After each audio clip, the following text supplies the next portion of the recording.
Daytona International Speedway is never easily tamed. It always reaches out and bites you, grabs you, and causes a 30-car pileup, it feels like. But for some, checkered flag does mean a good thing, and for some, that does mean a big paycheck at the end of the day. Today, that's going to be the case for at least one driver. There is a lot of money up for grabs this evening at Daytona International Speedway, thanks to Sean English Racing, EPI, Gosselin Racing Development, and so many more. I believe it's HSS Metalworks, Trockey Racing, so many partners coming into this event for Heidi Nash. And first of all, we're actually going to turn things over to Heidi Nash herself before we even get any further into this broadcast, because Heidi has a message to all of these drivers, all of these teams and sponsors that have come together to put in their support for this, the Heidi Strong Benefit Race at Daytona. And so we turn things over to Heidi.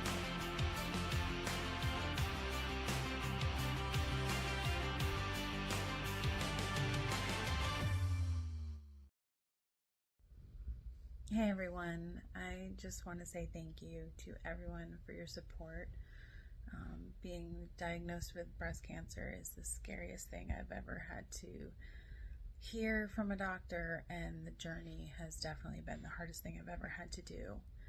It hasn't been easy. It's a roller coaster of emotions, both struggles physically and mentally, but I have garnered so much strength from the people in my life, my friends and my family, my coworkers, and you, the racing community, both in real life and virtually, have all given me so much support, so much love, so much strength, and that has enabled me to fight the fight. And I'm going to kick cancer's ass, and I'm doing that because of all of you.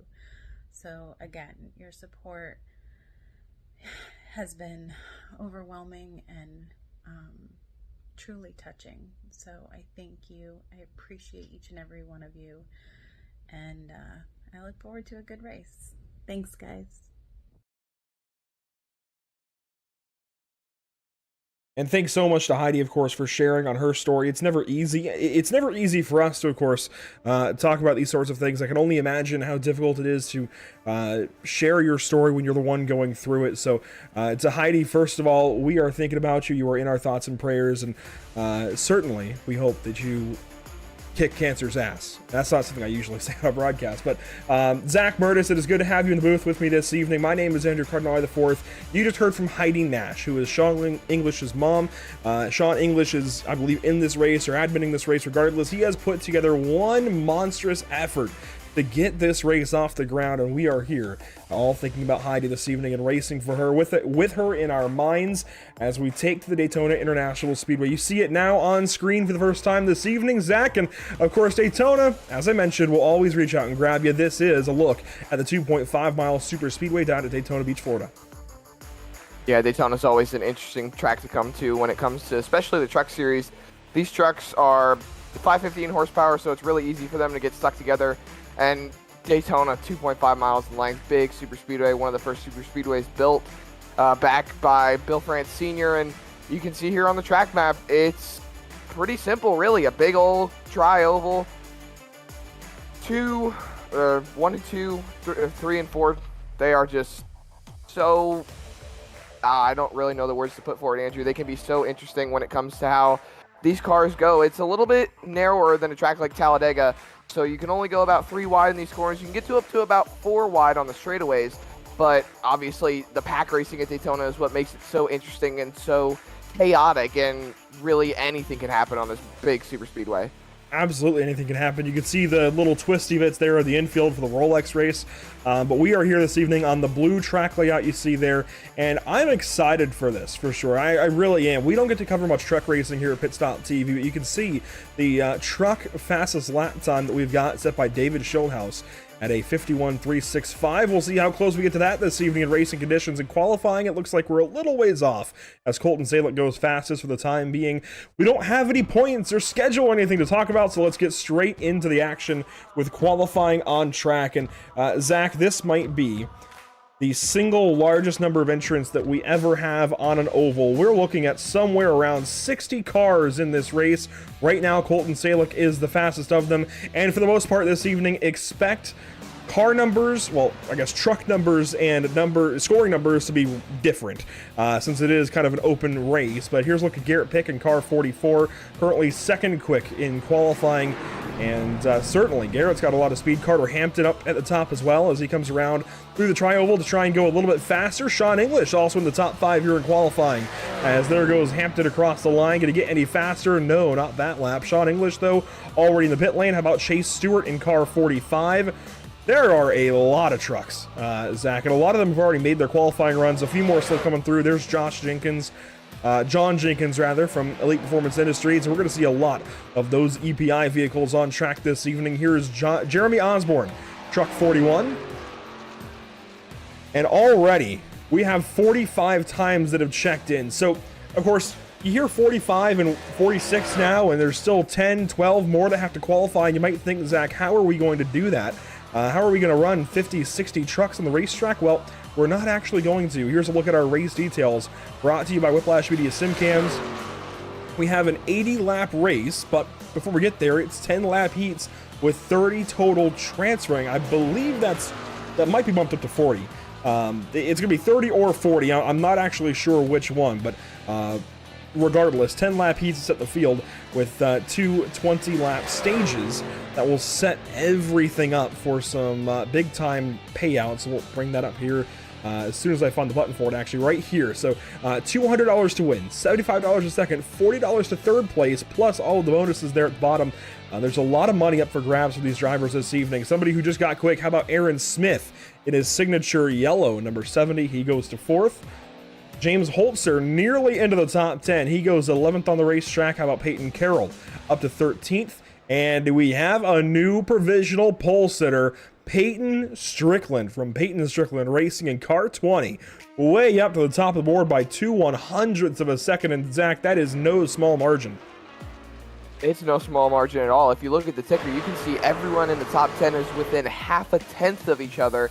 And then even the top 20 are still within a tenth of each other. It's all incredibly close right now. I think it's back down to about 22nd, 23rd, where it finally gets above of a tenth difference between, well, that current car and the pole sitter.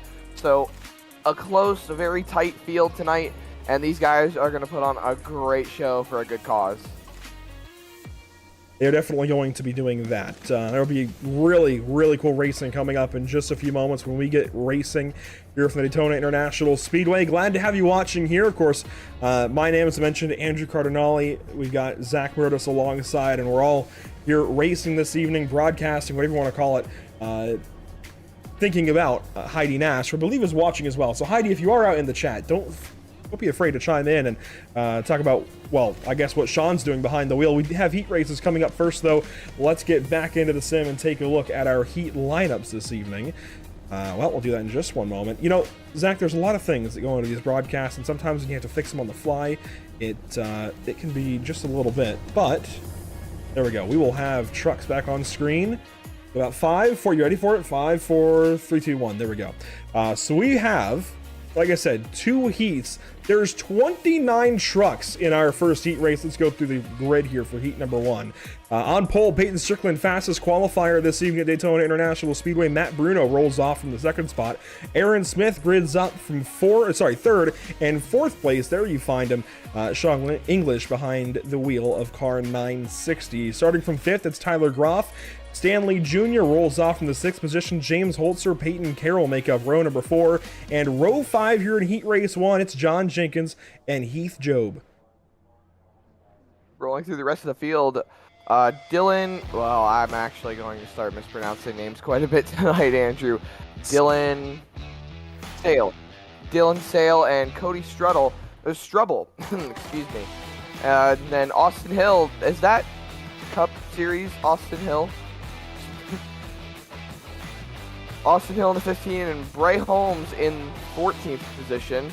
And then Braxton DeWeese in the 58 and Samuel Lawson in 16th position rolling off the number 12. J.R. Miller in the 78 and Jason Maines in the 36, rolling off 17th and 18th. Then continuing on down, Matthew Hall and Justin Goslin in 19th and 20th.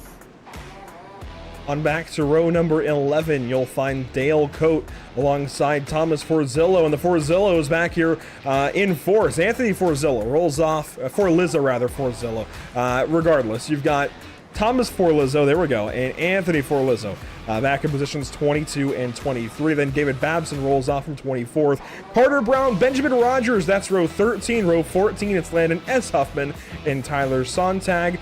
Just before car 22 rolls off the grid from 29th position, that is Stephen Bradford way back there on the Ken Block tribute paint scheme in car number 22. That is a big-time feat for him to get up into the top 15 here in heat number 1. We'll see if he can do it out of Florida, as he starts behind a Hickory Motor Speedway racer, Landon S. Huffman, not the track champion from last year, but we'll see what Landon Huffman can do from the 27th position. Regardless, there you see our field rolling into turn number 3. Weather conditions for this race, in case you're curious, 69.4 degrees in the air, 71 on track.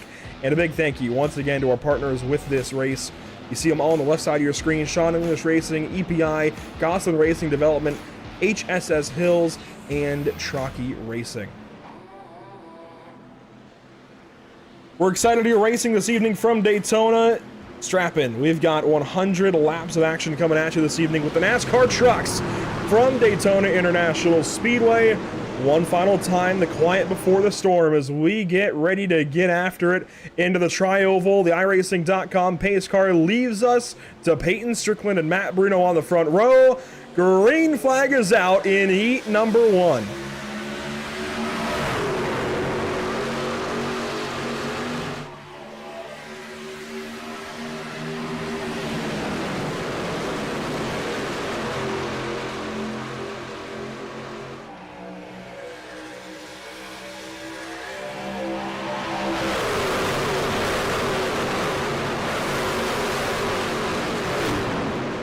Two cars already in the wall. Carter Brown, David Babson, the two trucks in the fence. Everybody else on the Daytona Super Stretch for the first time, and a few at the back kind of fanning out, falling a little bit back. They only have 10 laps to work themselves into this feature race, though, Zach. That is not much time, especially at a place like Daytona. If you get a caution, that's 4 laps off the board. Absolutely, and Daytona is one of those tracks where you feel like it's nice to sandbag, be able to sit in the back and wait and bide your time, but this is not a chance. Oh, we got cars on the wall, and just what I'm playing on. If you do not have time to sit around and wait at Daytona, you have got to get going. You've only got 9 more laps on the board, and they are already 3 wide, about 3-4 rows deep. And this is right about where we're talking about that transfer spot. Position 15, I do believe. And this is going to get messy, I think, as this race goes on. You can see just how packed up they are down the backstretch, 3 wide already from row 2 on back. And the 20 car that started on pole is starting to fall back. Strickland all the way back now, scored in 4th position, was in 5th briefly. The bottom side, of course, going back through the corners, and David Babson already towed to the pit lane, but here we go. Racing for the lead to the stripe to complete lap number 2. Who's it going to be? Car 51 there in the middle. That's Matt Bruno across the line with the lead. And here comes Heath Job already. He started well in the back and crashing now. No caution, it looks like. These guys are left to their own devices. You see a couple of cars through the infield there where the sports cars go back onto the racetrack. But here's your big pack out front. There is separation. In fact, this is currently the last driver in the transfer, Dylan A. Sale in position 15, and he's going to have a whole pack of cars on his bumper here in a second. These guys are all flying up. They're all hooked up together, and it looks like they will not sit around and wait. These guys are trying to go back to the front, get back into those transfer spots, and see what little ground they can regain before this race comes to a close. And really, I don't see any ground being gained. They're hoping for a caution at this point, as we'll roll up at halfway here in just a few laps. Well, and this is now your transfer driver, Stephen Bradford, the guy who started last and I said, yeah, he's got some work to do. Well, he is currently in the 15th position, the last car in as they run. And this is going to be an interesting little pack to keep tabs on. Only 4 trucks now, though they are running down Thomas Forzillo in truck 55. Further up, Sean English doing battle at the front. He's got the 14 of Stanley Jr. in behind him with those Race EPI logos on the side of his machine. Aaron Smith now lending hand to the bottom side behind Strickland and Bruno as we come to the line. This will be 4 laps complete this time by. And it looks like this pack is really starting to level out just a little bit more. We're not seeing a lot more of the 3-wide racing we were seeing a little bit ago. And just as I say that, the top line forms as Austin Hill goes purple. And these guys are not waiting around. The heats will determine a little bit of the starting lineup, if I'm not mistaken. And we look back here on this pack of 5 trucks now, trying to get in through the transfer spot. A couple trucks coming off of pit road, but this is the battle that we are going to have to be focusing on. These guys are still trying to do whatever they can to be able to transfer in, and they're going to stay single file, bide their time. And Andrew, I think we're going to see some moves being made within the next few laps to try and see if they can get these spots. Checking into the YouTube chat, Heidi is watching along using Sean's account in the YouTube conversation. Anthony Forlizzo, the first car out right now, that number 99 pink and green Ghost Energy Toyota Tundra, right behind Dylan A. Sale. And we're going to see some interesting moves, I think, out of this bunch when we get down to it. These last few laps are going to get more and more exciting, especially up with these guys. We're going to focus less on the lead in these last couple of laps, of course, since these guys are all in and kind of just racing for their qualifying positions at this point. Really, the focus is going to be on that cut line. But briefly, here are your leaders once again. In the Lennox number 1 of Jason Maines now leads from the middle line. And Zach, this is definitely a scary moment for him, getting pushed in the middle of the racetrack through the corners. That can get scary. Yeah, one thing that's really difficult about Daytona is just pushing through the middle of the corners. It can upset the balance of the truck and upset the rear end and just make these trucks a little unstable. And it's difficult to be able to hold on to them sometimes, but these guys are doing a great job just holding on to it and keeping them straight. Trouble, and steady. Austin Hill, and many more. Big crash, Landon Huffman involved as well. Landon already into the garage area. He is done. This is going to move things around. Austin Hill, more contact. There's Anthony Forlizzo that I was talking about. Oh boy, everything has come undone for these drivers. That moves Thomas Forlizzo into the race. Now Benjamin Rogers as well. And Justin Gosselin is the first car out. He is 9 seconds behind 15th position. So really, it comes down to whether or not there's another crash. Let's go back and see what happened, though, out of the tri-oval this last time by. Something with Landon Huffman completely came unraveled.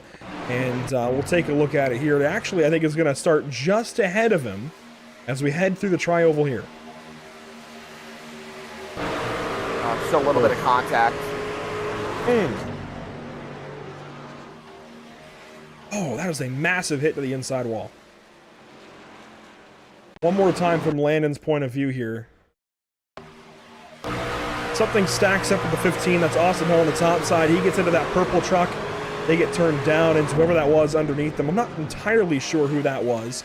But they got away okay with a little bit of damage. That might have been Peyton Carroll. Yes, that was Peyton Carroll, because he now has a half-second through the pit lane as a result of trying to miss that crash. So, interesting. It looks like his penalty has been cleared by, obviously, he wasn't trying to go to the pit lane, Zach. He was trying to avoid it, but it happens as a new leader out front takes over. That is Tyler Groff behind the wheel of the 17, now moving into first position. This is a look at your leaders. They are rounding off turn 4, still 2 by 2, about 4 rows deep. Oh wait, no, that's turn 2, my mistake. I saw the bled line and it was a little mistake on my part. But these guys are coming back around to the white flag here in just a second, still 2 by 2, about 4 rows deep. And they're still as racy as ever. Look back at the transfer spot. For Lizzo, I believe, is in the transfer spot, that green number 18. And this pack has picked up a little bit. It's not 5 trucks anymore. It's now 6. Actually, I think a couple of these might be a lap down. Benjamin Rogers in the number 6 is currently the final transfer. Justin Gosselin is still 10.5 seconds back. Here's a look at Gosselin back here in the 71 as we take the white flag presented by Whiplash Simcams. There is Justin Gosselin from Gosselin Racing Development, and it looks like he might be the first truck out in this first heat race. So up to the leaders we go. They're already halfway down the Daytona Super Stretch and racing for the heat win. Up top, Sean English in car 960. Down low, it's Tyler Groff. Who's got the better help when they come around the tri-oval this time? By racing to the checkers for heat race number 1. English and Groff side by side. And sure enough, English on the top side gets help from Strickland. Checkered flag, heat race 1. He might crash after the flag, but it's all said and done for car 960. He wins the first heat and goes straight on to the feature. Here's Cody Struble and others as we do have a crash out of turn 4 for the final few transfer positions. Can Justin Gosselin get there? Peyton Carroll's turned around. Dylan Sale as well. Gosselin is now into a transfer spot. J.R. Miller as well. They crash again to the start-finish line. I don't know who's going to transfer right now, Zach. Justin Gosselin's in. Here's Dylan Sale trying to limp his way back to the checkered flag. And Gosselin now, I think he just got there. I think he was the last spot in. Wow. He just got there over James Holzer. It was a matter of a second or so. Let's take a look at the unofficial race results as they come pouring in. That's, well, couldn't quite look at it, but I believe it was a margin of just 1.1 seconds across the line. And we'll take a look back at what just happened between those guys for the transfer. Sometimes you haven't seen something happen before. That's what that was. A lot just happened that I have never seen before on iRacing. Racing to the heat checkered flag, and everything kind of just devolved into chaos. That was just insane to see these guys spinning. And here is Gosselin coming through 3 and 4, trying to get back to the start-finish line. He's got a transfer spot at this point, and then he just gets hooked right there and starts spinning. Tries to get that truck pointed in the right direction. They're still sliding through the grass. You can see the trucks in the background trying to get rolling. Gosselin says, you know what? At this point, I think it's just better off if I go backwards. And that white line right there, I think, when he was getting it spun around, that was the start-finish line compared to pit road. It was important for him to chuck it in reverse, and so he did. And we'll take a look at our Heat 2 grid now with also, well, we had 29 trucks in Heat 1. We have 28 in Heat number 2. So I think that comes out to, what, 57 trucks or something in this race. This is pretty insane, the turnout of drivers for this event. But on pole, Colton Salick. On the racetrack, it's number 9. In scoring, it's number 27. That's okay, as Garrett Pick starts from the 2nd spot on his outside. Carter Hampton rolls off from the 3rd spot. Chase Stewart from the 4th position. Adrian Doman from 5th. Rich Matthews from 6th place this evening in Heat number 2. John Ellis Jr. and James C. Wright start from the 7th and 8th. And to round out your top 10, Jeremy Osborne and Brent Huber. Rolling through the rest of the field, Jackson Crowder in the 11th starting spot, and Matthew Byers in 12th. Joey Signs, and Preston Arbogast in the 13th and 14th position. Brian Whitney and Matthew Beeman, 15th and 16th through the running order. Jeff Coate and Danny Barnes, 17th and 18th. And then Rebecca Jonas and Vishal Verma in 19th and 20th. 21st, Robert Peterson. 22nd, Chris Tinsley. The rest of your Heat 2 field is Dakota Todd, JC West, Timmy Holmes, Cody Brinson, Eric Steele, and Joe R. Campbell. 28 trucks in all for Heat number 2 as they roll off the high banks here in turns 3 and 4 at virtual Daytona International Speedway. And we're going to turn things back over to the sights and the sounds here at Daytona. Virtual Daytona just, it grabs you even like the real thing. It is just so massive. The grandstands up through the tri-oval, they get your attention, and we're about to go back green flag racing. Heat number 2 underway. 10 laps, let's go.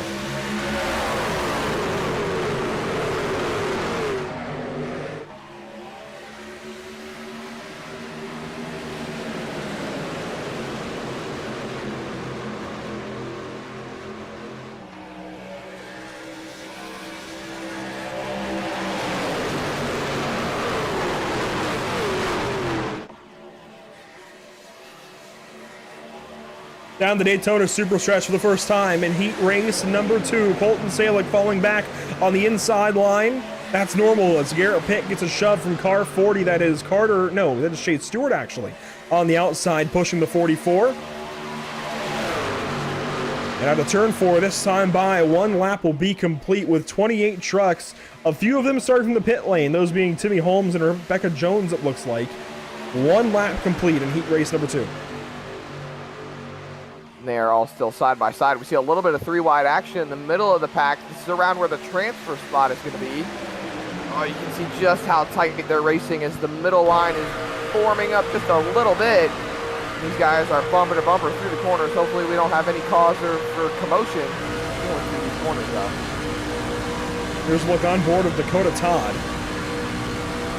Precarious position for sure as we take a look from the driver's eye point of view. It even rotates the other way now. It's interesting. It can rotate both directions here. The truck says, there's our first crash, maybe a save. No, Jackson Crowder nowhere to go as we wad him up, headed into the tri-oval. Oh man, they were in the transfer as well, most of those guys in that crash. Jackson Crowder spins down to the inside lane, and that's it for those guys.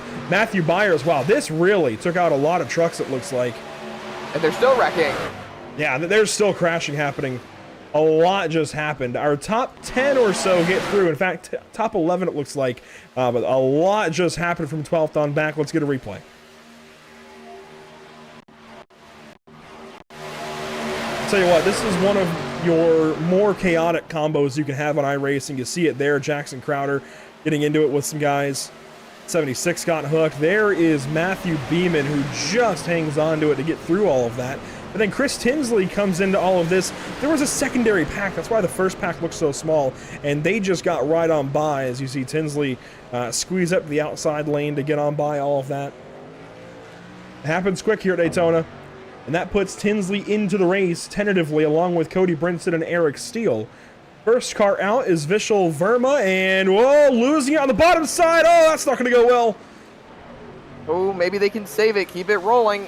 That was Vishal that got into Chris Tinsley, by the way. Chris Tinsley, the car losing control, and he is now out of the Heidi Strong benefit race as they stand. Joe Campbell, the last truck in. Here comes Robert Peterson to change that. The 81 to the inside will now take over 15th for the transfer. The 33 on the outside is now the first one out. They are racing very hard right now. Just 3 cars on the outside, 4 trucks on the inside. Hopefully they can just make sure they can keep it straight. They've only got about a few more laps. Oh, crash! Oh, big crash! The 5 of Beeman gets turned and nearly goes up and over. A big crash there. He goes all the way into the infield. That is a big crash for him. Eric Steele also gets taken out in that. That makes Brian Whitney the final car currently in. And Vishal Verma and Chris Tinsley have a chance. If these two get linked up, Zach, and work together, they can catch Whitney in the 76, who is now on his own. Yeah, but they have to get hooked up now. There is no time to wait around. They have to fall in, hook together, bumper to bumper, and catch back up. They've got about a 6-second, 7-second gap to that transfer spot as we look back on the leaders, and you can see everyone still racing 3 wide, about 2 rows deep, just trying to bide for their qualifying spot at this point as Salick is still leading the pack on the bottom line. On board with Adrian Doman. And I promise this will all calm down a little bit in the actual feature race coming up of 80 laps. But these heat races with no cautions, only 10 laps, and 30 trucks trying to fit into 15 spots. Boy, it jams up quick. On board with truck 54. Currently in the 8th position. All of these guys out front are all good to go right now, but they want to try and better their starting position. Of course, $20 up for grabs in heat, not heat, but in stage 1. That's still a decent bit of money. That is an iRacing subscription for a month, Zach. So that's also a track, maybe even 2 tracks. That's money you want to go up there and get. Absolutely, and these guys are still fighting very hard, and they're actually still fighting hard for the transfer spot too. These guys are just trying to do anything they can, as I believe Whitney is falling back ever so slightly, and you can just see these guys still 3 wide, pushing hard to get these qualifying spots. And honestly, if I was in there, I would just say, you know what, I think I'm okay starting a little bit midfield if it means that I don't get my truck wrecked now. And look at that move there to take the lead away. Sainz is gonna go from the top to the middle and take the lead, coming to 3 to go. Joey Sainz, a big move. You saw briefly the visual of Brian Whitney in the pit lane, so that kind of calms things down now. Briefly, oh, there we go! Rich Matthews turned around in the middle of the lead pack. Can he get back going quick enough to stay in the transfer? It's going to be tough. He loops that truck back around. Here comes Cody Brinson trying to pass him as Matthews gets 4 back on the floor and gets going. Brinson's going to go on by. Chris Tinsley is the truck he really has to worry about. This is the transfer position battle. There we go. At 15th position. They're catching up to Matthews, but I think he's going to get back going just in time to stay ahead. It's going to be close as the laps wind down. There's Matthews, then JC West, and then Tinsley is the final truck in. And it looks like Whitney just came out of pit road there and was able to help make sure that they're still able to keep somewhat of a draft, as the leaders have now single filed out along the double yellow line. And there, I believe... You see Whitney's actually jumped in behind Matthews to help him. This is huge. Yeah, it's going to keep him, in the draft and inside of the transfer spots as they are passing the 73 of West for the 13th position. So still in it for the most part, and you can see here your 2 drivers that are fighting for the transfer spot with 2 laps to go. This is an interesting position to be in. If you're Vishal Verma, usually at a pack you have at least somebody to help you out. Right now you're trying to beat the one guy you can draft off of, and that is never easy. It's certainly not easy if you're Tinsley in this position. You've got to defend every move that truck might make. Meanwhile, for the race leaders out front, white flag has just been displayed. The final lap presented by Whiplash Simcams. Colton Salick drafting along with Carter Hampton. Hampton on the outside, going to use that side draft and pull up. Now pull back down. He's got Garrett Pick right behind. Last lap battle underway for the win in Heat 2. Hampton is just doing everything he can to defend, and it looks like they're going to get 3 wide in the middle. But here comes Pick on the outside line, side drafting, just trying to find a way to get around as they are nose to nose coming through 3 and 4. It'll be a drag race on the turn 4 for the heat race win. 72 inside, that's Hampton. 44 outside, that's Pick. And into the tri-oval, it is Garrett Pick. Colton Salick makes contact. They wreck behind, but that's okay. Now for the transfer spot. Vishal Verma has got it. Chris Tinsley wants it. He gets it back. Drag race down the super stretch. They are just barely clear of each other. It would take a little bit of a miracle to be able to draft and be able to get that spot away. Tinsley holds the top line. Verma on the inside, gaining ground. He's got to run, but I don't know if he's going to be able to get there. Vishal Verma trying to get to the 10 car. It's just not going to happen. And through the tri-oval, Chris Tinsley transfers into our 80-lap feature. Garrett Pick with the heat race win. And that will do it for heat racing this evening from Daytona International Speedway. Oh, there's a Consi I didn't even know about. A 12-lap Consi. Hey, how about that for a surprise? I wonder if we'll fill out the rest of a 40-car grid potentially. That would make sense. Only a few cars will transfer from the Consi. If we had... Yeah, well, okay. So here is where the mix-up was, ladies and gentlemen. There are 10 that transfer in from the heat to the feature.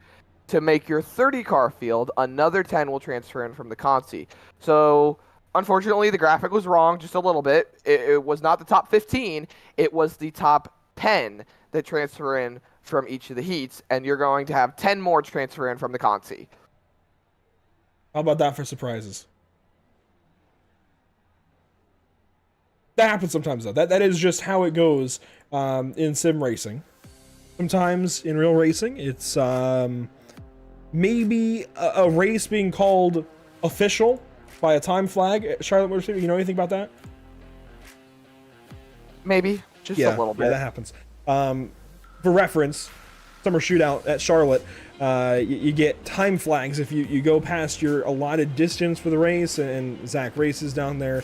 We've seen a few races be called early. Sometimes here in sim racing, it's a little bit different. You find out about your consolation race that you didn't know about. But let's go through your consolation lineup then. Your top 10s have transferred in. This, I guess, is to fill the last 10 positions. A 12-lap Consi kind of opens things up. It is a large field of 37 trucks trying to make it in to this feature race now. A lot of drivers we've been talking about as well, including Tinsley and Verma. But let's go through them. Benjamin Rogers on pole. Second, Cody Brinson. Starting third, it's Stephen Bradford, who we thought was in the race. Turns out not so fast, as Rob Peterson has to race in as well from the fourth position on the grid. J.R. Miller, Rich Matthews, Dylan Sale, J.C. West, Justin Gosselin, Chris Tinsley. That's your top 10. James Holzer, Vishal Verma, Dale Coate, Brent Huber. That's your top 14 ahead of Peyton Carroll and Jackson Crowder, who still has to race his way in. How about 17th and 18th, Samuel Lawson, Brian Whitney. Then finally, John Jenkins and Tibby Holmes.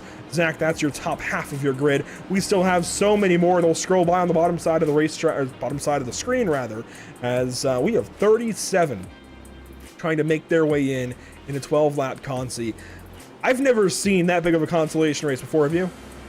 I have not, but anything's possible at Daytona. 10 are getting in, and 27 are going home. Virtually, of course, because they're already at home since they're on the sim.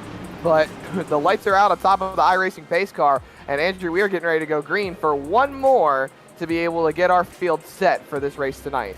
Hey, surprise consolation races are fun. 12 laps added on this evening. Let's go racing. A last chance, a surprise last chance to get into tonight's Heidi Strong benefit race. Green flag is out in the consolation race from Daytona.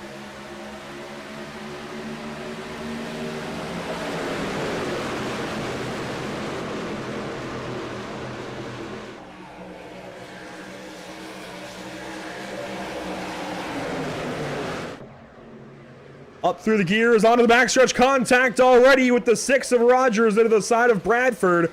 And already a couple of them are wadded up at the back. We keep racing though as Babson, Hall, and some others are in trouble in the very back of the field, including Carter Brown and Eric Steele. Looks like they'll be done for the day. We're now 3 wide already for the race lead. Brinson in the middle. They are still tightly knit coming up for turn number 4.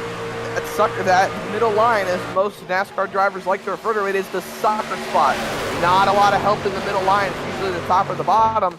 So it looks like there might be a little bit of extra help coming. About 4 or 5 trucks strong on the middle, as they are 3 wide, about 3-4 rows deep. 3 wide through turns 1 and 2. Lap number 2 underway of 12. Oh, already that 98 got pushed way squirrely out of turn 2 by the 6 of Rogers. Benjamin Rogers, I'm not sure what happened to him off the start of the race. Starting from pole, fell back early through turn 2, made contact with the side of Bradford, and he is moving all around in the middle of this field from Indiana. This 6 truck, oh, it's dancing. They are still 3 by 3 by 3. That's 9 of your top 10 that are transferring, and then you can see they're still 3 wide behind. Brinson, they are really squirrely. 4 wide going into turn 1. Brinson contact with Peterson, and it looks like Bradford finally gets his way back onto the racetrack there in turn 1. That was scary, as one truck is on the apron, and our leaders all over the place. That was incredibly close. I don't know how he hung on to that. Shades of Kyle Busch. Hello. In 2012. Below the yellow line, there goes Gosselin getting a couple of spots. Apparently, yellow line will throw that out the window. Here comes the 15 now trying to get through. Austin Hill, a big move to the inside. And they're crashing. A massive, massive crash at the front of our consolation race.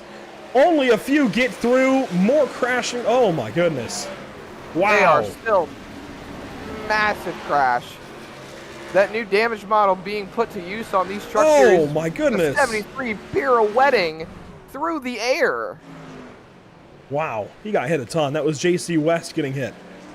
Now out front, it's all James Holzer, Dylan Sale, and a bunch more. Tyler Sontag now has towed to the pit lane, but the 10th car on racetrack currently is Anthony Forlizzo, and this time I mean it for real. Brian Whitney is pushing him. Currently, Matthew Beeman still in a chance to get into the race. These 3 are racing for 10th. They are just doing everything they can to stay in it and stay competitive, as these trucks, you've got so many trucks that just ended their night, and now you just have a wide open opportunity to be able to take advantage of and create more opportunities. No, I don't know where I'm going with this, but these guys are still just trying to push and just see what they can do with these trucks. The race for the transfer. We still have over half the race to go, and look how squirrely these guys are. All over the place there into turn one, as poor Lizzo gets this push here from Whitney and Beeman.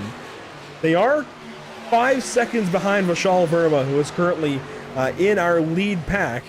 And on board here with Vishal, boy, how things have changed for him.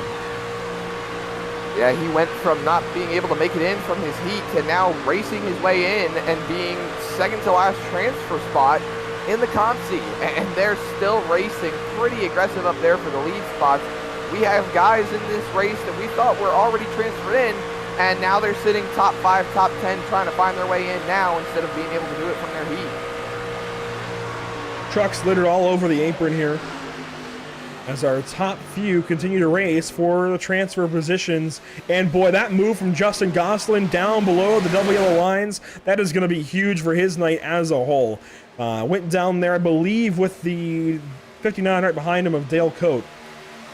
And I don't know how they made room, but they did. They got back on the racetrack and are in it to potentially win it in this consolation race. We'll come around and take halfway in our LCQ. And boy, how things are going to get interesting here. Of course, you can't look too far without finding this battle as well that the 64 is tagged onto. Now, Rich Matthews, the 64, is not in it for position. Side by side now for 11th, though. Beeman and Whitney all over the place. And Whitney is going to lose a lot of spots here. This is Beeman getting hung out. Beeman is getting hung out to dry as he now falls in behind the lap car. And this creates an issue for him. He needs to figure out if he can work with this lap car in front of him to be able to move forward. That's Matthews right there to see what they can do. But the bottom line, somebody turns Matthews. They're all crashing. Take the spot. Beeman goes right on by as the 99 of 4 Lizzo gets hooked by the 76 of Whitney. Wow, drama for the transfer. Whitney, I was just about to mention, Whitney and Matthews were working together in their heat race. And now Whitney was working again with Matthews, this time lending the favor the other way. And there you see contact between the two of them. And, well, Whitney is out, for Lizzo is out. Peterson might have a chance as he comes by. That truck's still at full song. Might still have something as our race leaders get going after it. 4 laps to go, this time by. The only hope now for those trucks is that something happens to the leaders because they are separated by themselves. There's no draft. Rewind. Oh, boy. That is Bray Holmes straight through the middle of the 43 truck. He's got the help of Dakota Todd in the 63 as they race around turns 3 and 4. On the inside, that's the 24 of James Holzer. And we'll have 4 laps to go, this time by Dylan Sale in this fight. How about Jeff Coate on the top side? 4 laps left.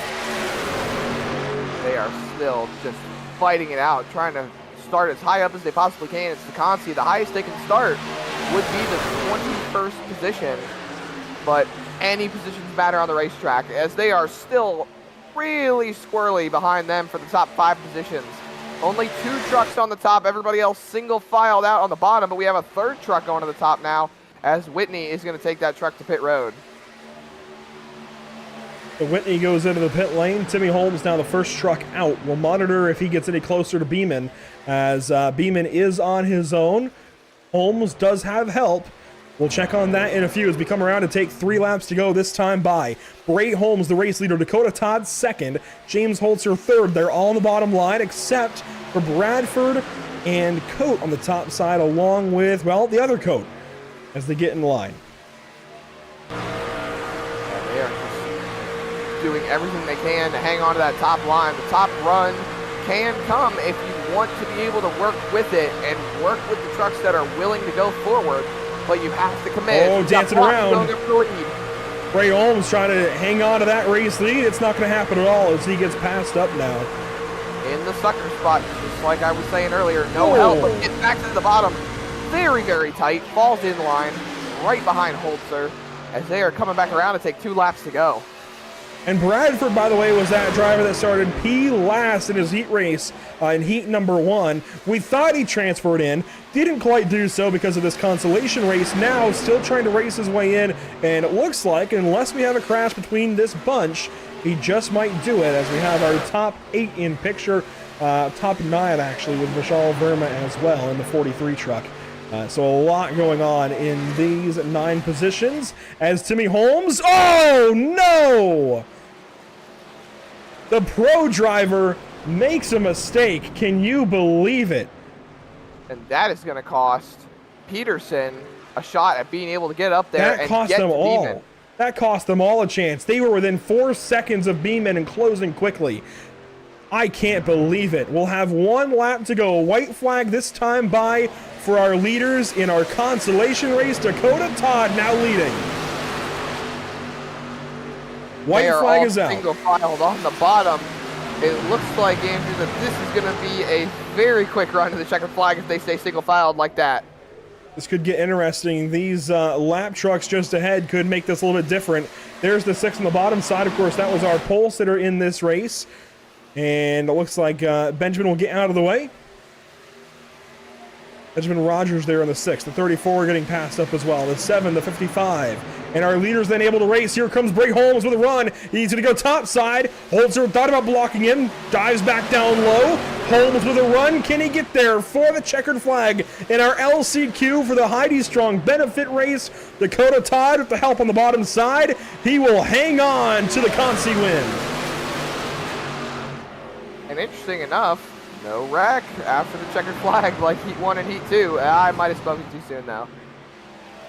And the last position to make it into our feature, we believe, unless there's another surprise format change, was almost up in smoke there for a moment, but Beeman should transfer in for that 10th and final transfer spot in our Consi race. It's a big one for car number 5. Now, is it for 10 or is it 15? Because the race is still going. That leads me to believe, Zach, we may be transferring a bit more than just 10 cars. It's a possibility, but it does say on the iRacing.com simulator that 10 cars transfer in from the Consi. So I do believe that it is just the 10 drivers that are making it in their way to the feature. Here's my logic. Usually in heat races, the timer checks out as soon as the amount of cars that are transferring in cross the line. It hasn't done that yet. Here comes Matthew Byers. If it switches over sessions now, which it does, I think it's sending 15. I think we're going to have a 35 truck race potentially. We do have a warm-up of 5 minutes, so we'll have a minute to kind of settle in and figure out exactly what our lineup is, but I think we're going to have 35 for our race in just a few moments. We'll take a step aside, get that all sorted out, and we should be back to you before the end of this warm-up.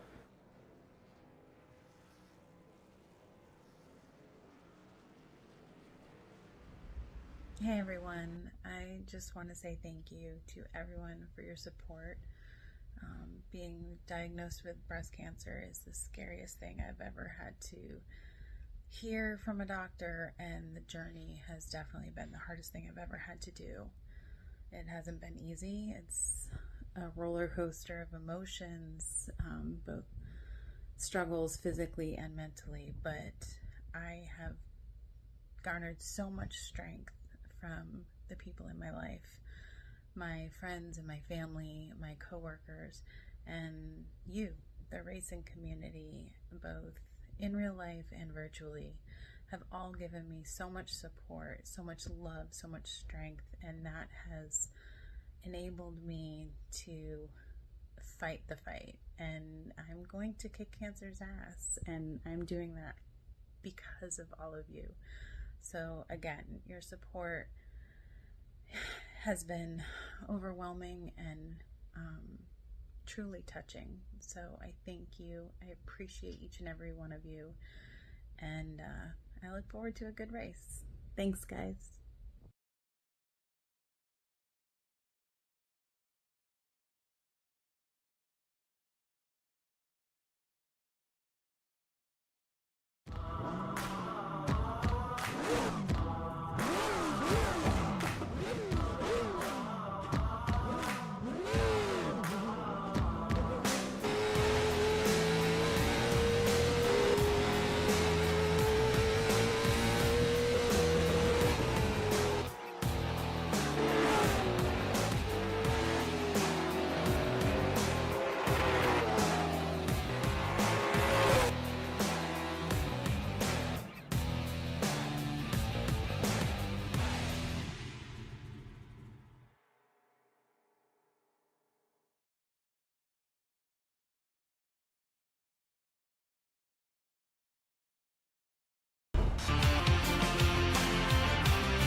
say thank you to everyone for your support.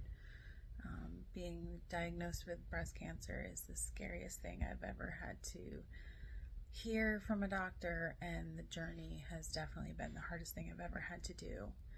It hasn't been easy. It's a roller coaster of emotions, both struggles physically and mentally, but I have garnered so much strength from the people in my life, my friends and my family, my coworkers, and you, the racing community, both in real life and virtually, have all given me so much support, so much love, so much strength, and that has enabled me to fight the fight. And I'm going to kick cancer's ass, and I'm doing that because of all of you. So again, your support has been overwhelming and truly touching. So I thank you. I appreciate each and every one of you, and I look forward to a good race. Thanks, guys.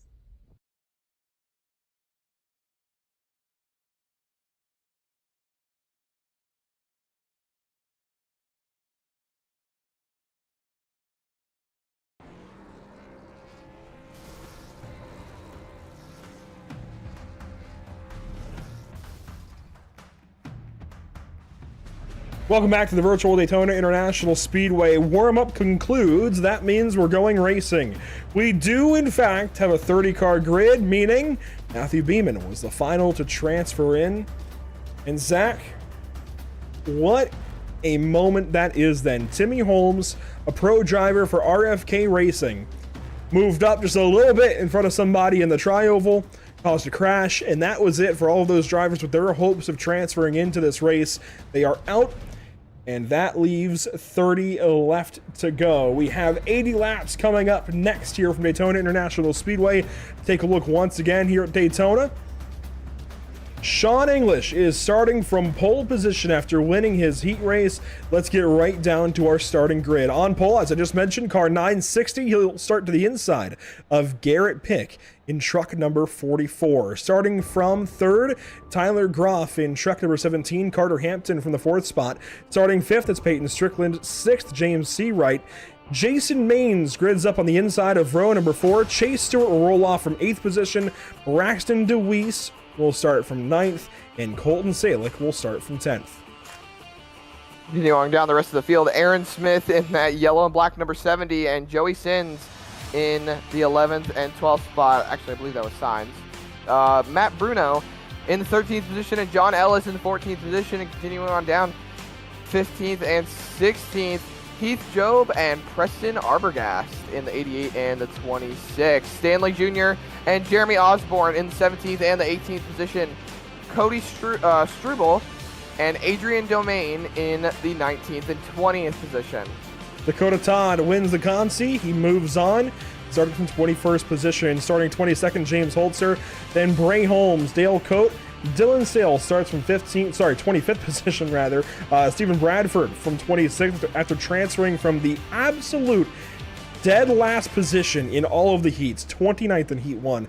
He moves on into the feature race ahead of Jeff Coate and Justin Gosselin. And finally, Vishal Verma and Matthew Beeman round out our 30 truck field at Daytona International Speedway. Anytime we get the pleasure of broadcasting from virtual Daytona, it is just that, a pleasure. It's always a good day when we're talking about Daytona International Speedway. This time, though, not for any points, not for anything like that. There are some payouts on the line. We'll take a look at the recap here.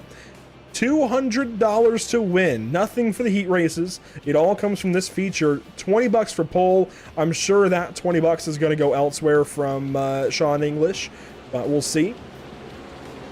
$20 for hard charger. That could easily go to Vishal Verma or Matthew Beeman. $20 per stage win.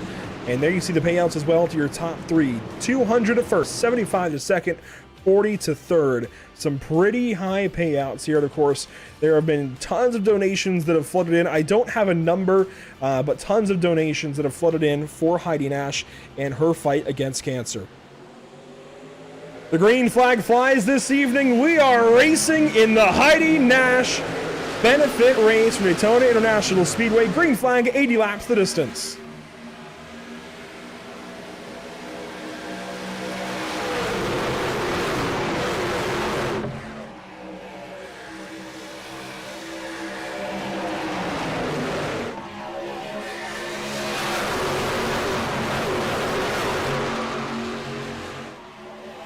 down the back stretch. Much more calm here in the feature race. This is theoretically the best half of the entries that we received this evening, and you can see it. Much more orderly of a start this time around, although the top line falling back, it's a little bit weaker this time. A lot of those guys fell back. They're settling in for 80 laps here at Daytona. Yeah, these guys are already starting to fan out quite a bit. Single filed on the bottom for the most part, but the line is forming up top. One truck trying to make the third line work, as the rest of the drivers are just filing out, just doing what they can to ride for a little bit. 80 laps the distance. There is a long time still to go. These guys have plenty of time to be able to fall in, settle and get a rhythm, and just be able to work their way forward or stay in the back and wait for something big to happen. As Strickland is taking that lead on the outside line, and he looks to not be able to clear the 960 just yet of English, but things are going in his favor on that top line. For now, back at the corners, the bottom side pulls back ahead, and that's the ebb and flow we'll see all night long. In the corners, the bottom side pulls up. On the outside lane, they get a big run on the straightaways. So we're going to see that kind of push and pull mentality all night long. And of course, that top side is going to try and side draft the drivers on the inside. There's not much those guys on the inside can do, Zach. Of course, if they go up, they're going to be into those guys in the top lane. There's no telling exactly where they're going to be. Whereas with the guys up top, there's more of a definition of where the bottom side drivers will be at some point, because they're usually pressed right up against those double yellow lines, so they can be a little more aggressive with the side draft. Yeah, and we see a little bit of a wiggle back there in the middle of the pack, as drivers are just trying to fall in line, be able to work with the draft. And, you know, Andrew, it's always interesting to see how these trucks handle at Daytona. And in your honest opinion, do you think that we are going to see an over or under on, let's just say, 3 cautions, not including the stages, when it comes to how these trucks could be at Daytona? It's hard to say. We saw a lot of crashes there in the heat races, but that was heat racing. Everybody just trying to make it into the race. Now, we of course have 80 laps to settle this, and it's a long 80 laps. These guys will pit at least once or twice for fuel. In fact, we should see them, I'd imagine, most of the field will probably pit at the end of the first stage. We'll see some drivers stay out. Then they will have to come in at the end of stage 2. And this is where I think strategy comes in.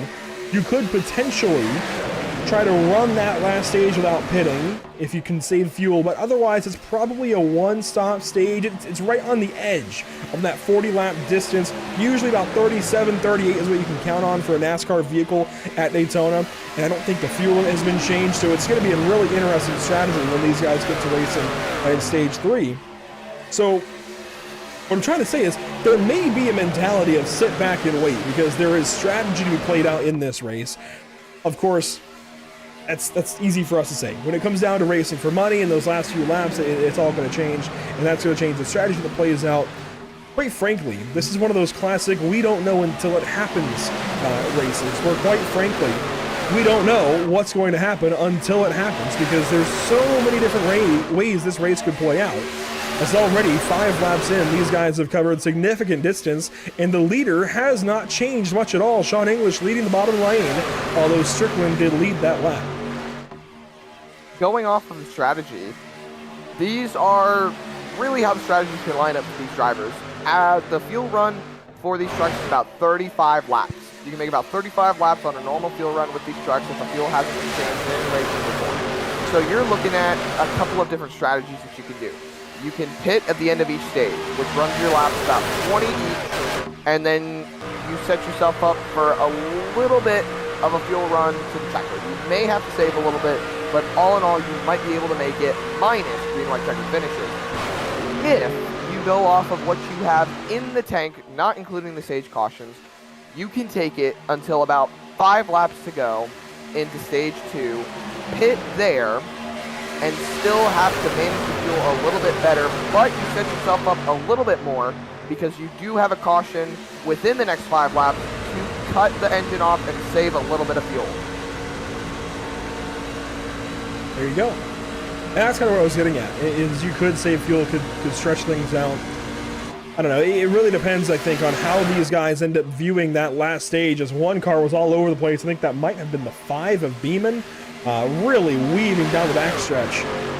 And I'm curious, if you were in the truck this evening racing with these guys, would you approach that last stage as a one-stop, or would you approach it as a no-stop stage and try and stretch the fuel? Because what you view that stage as, I think, certainly affects how you plan the first two stages. I think it's best to look at it from the perspective of what is everybody else going to do. Daytona, as we cover, it's a pack racing place, and you don't want to go on a pit road by yourself. You will put yourself at a huge detriment if you do. Crashing! Oh, big crash! Bray Holmes in the outside wall. Around. I'm sorry, not Bray Holmes. It was Dylan Sale in the 18, and wow, this is a big, big hit for him. See him getting spun back around, but that truck is destroyed. Absolutely no nose on there. Just got the front bumper bar. You can see the radiator, and it looks like his night is going to be over. Significant contact involving Bray Holmes. And actually, Aaron, they do have fast repairs. I did not realize that. They do have one fast fix to get back in this race. See, there was a checkup with Bray Holmes. The 26 there in the middle just comes down, hooks the 18. Ooh. Those were a couple of really big hits. The 26, by the way, Preston Arbogast. And that was a certified not clear moment. Here's the ongoing. Runs up into the 43, comes down to the 18. Oh. A big hook. No other trucks involved, just those three. They were able to keep on going, and a lot of drivers did a great job of being able to avoid and stay out of the way. But now we set up for the interesting strategy of pit stops.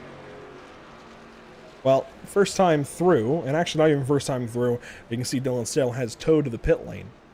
So he is already in the pits. Do we see others take the pits this time? I don't think so.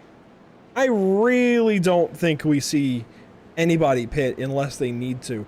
I don't think there's a significant enough advantage in either of these first two stages, because you can save fuel now on these cautions consecutively and just stack up your fuel savings. You can 100% run these first two stages without stopping.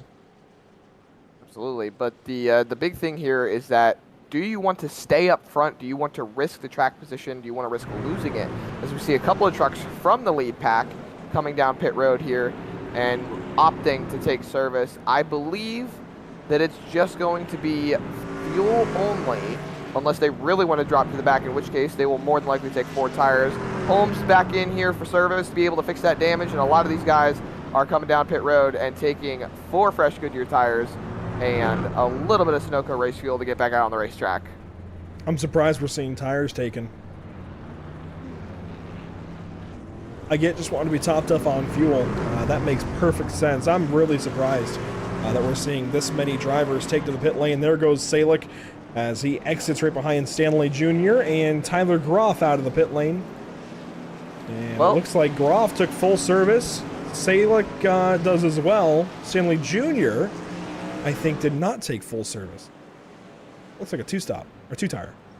Well, Andrew, this is exactly the point I was trying to bring up. These guys wanted to take tires, and that's the only way that you're going to drop backwards and fall into the back of the pack to be able to just hang tight and save your stuff. Don't worry about running up front. This is the best possible scenario if you're trying to save fuel. If you're up at the front, you're punching the hole in the air for everybody else to save fuel off of, and you are burning as much gas as the truck will do. But if you're sitting in the back, you're riding, you're just checking up most of the time, you're about 50 to 75% throttle. The draft is pulling you. You're able to save gas, save tires, and be able to cruise through this stage, and you might be able to have enough gas in the tank to make it to the end of stage 2.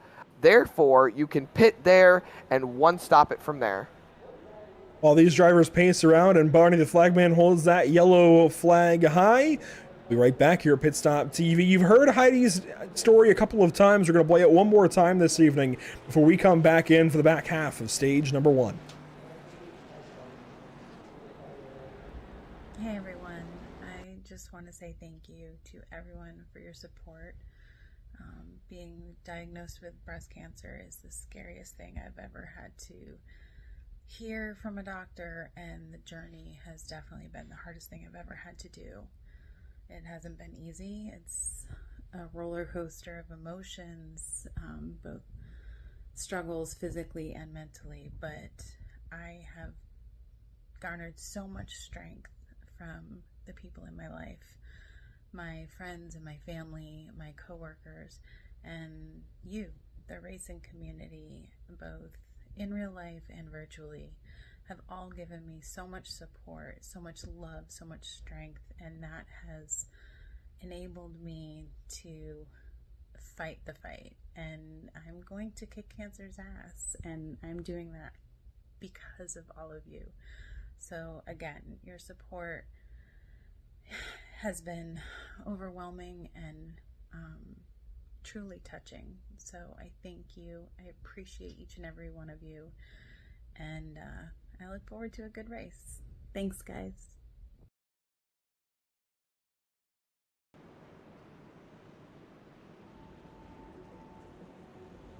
Welcome back to the virtual Daytona International Speedway here at Pit Stop TV. We thank you for joining us. We also thank our partners with this race, the Heidi Strong Benefit Race. First up, John English Racing, of course, EPI, Gosselin Racing Development, HSS Mills, and Chalky Racing, and of course our partners here at Pit Stop TV, Whiplash Media, SimCams, ATVO, and CC's Business. You see here on screen, Dylan Sale has rejoined the pacing field despite that big crash. He is still in this race, albeit 2 laps down. Bray Holmes is last of the drivers on the lead lap as he catches our pacing field, and Garrett Pick leads us down to the restart zone this time by. We're coming to lap number 12 to get this race back underway. Garrett Pick into the restart zone, waiting on the signal to start this race, and we are green once again from Daytona.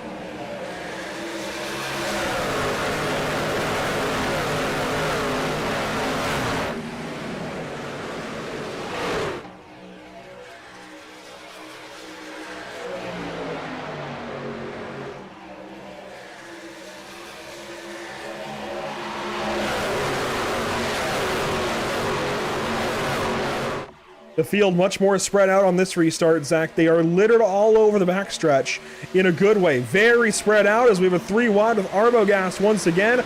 On the inside there goes by James Holzer.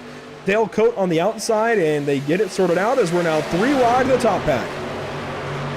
These guys are just a little bit more spread out than they were on the first run, but it looks like they're getting a little bit more bunched up together. These packs should start forming relatively easily as they are still 3 wide for the 3rd position, and it looks like we are not waiting around to be aggressive. These drivers want to get back to the front and begin to lead this race once again, as Strickland leads Pick on the bottom with just 4 cars in the middle line, 4 trucks, now 5, and 2 trucks on the high side. And that's DeWeese leading in the middle. And how about Job on the outside? He's about to poke ahead for the race lead, maybe here into turn 3.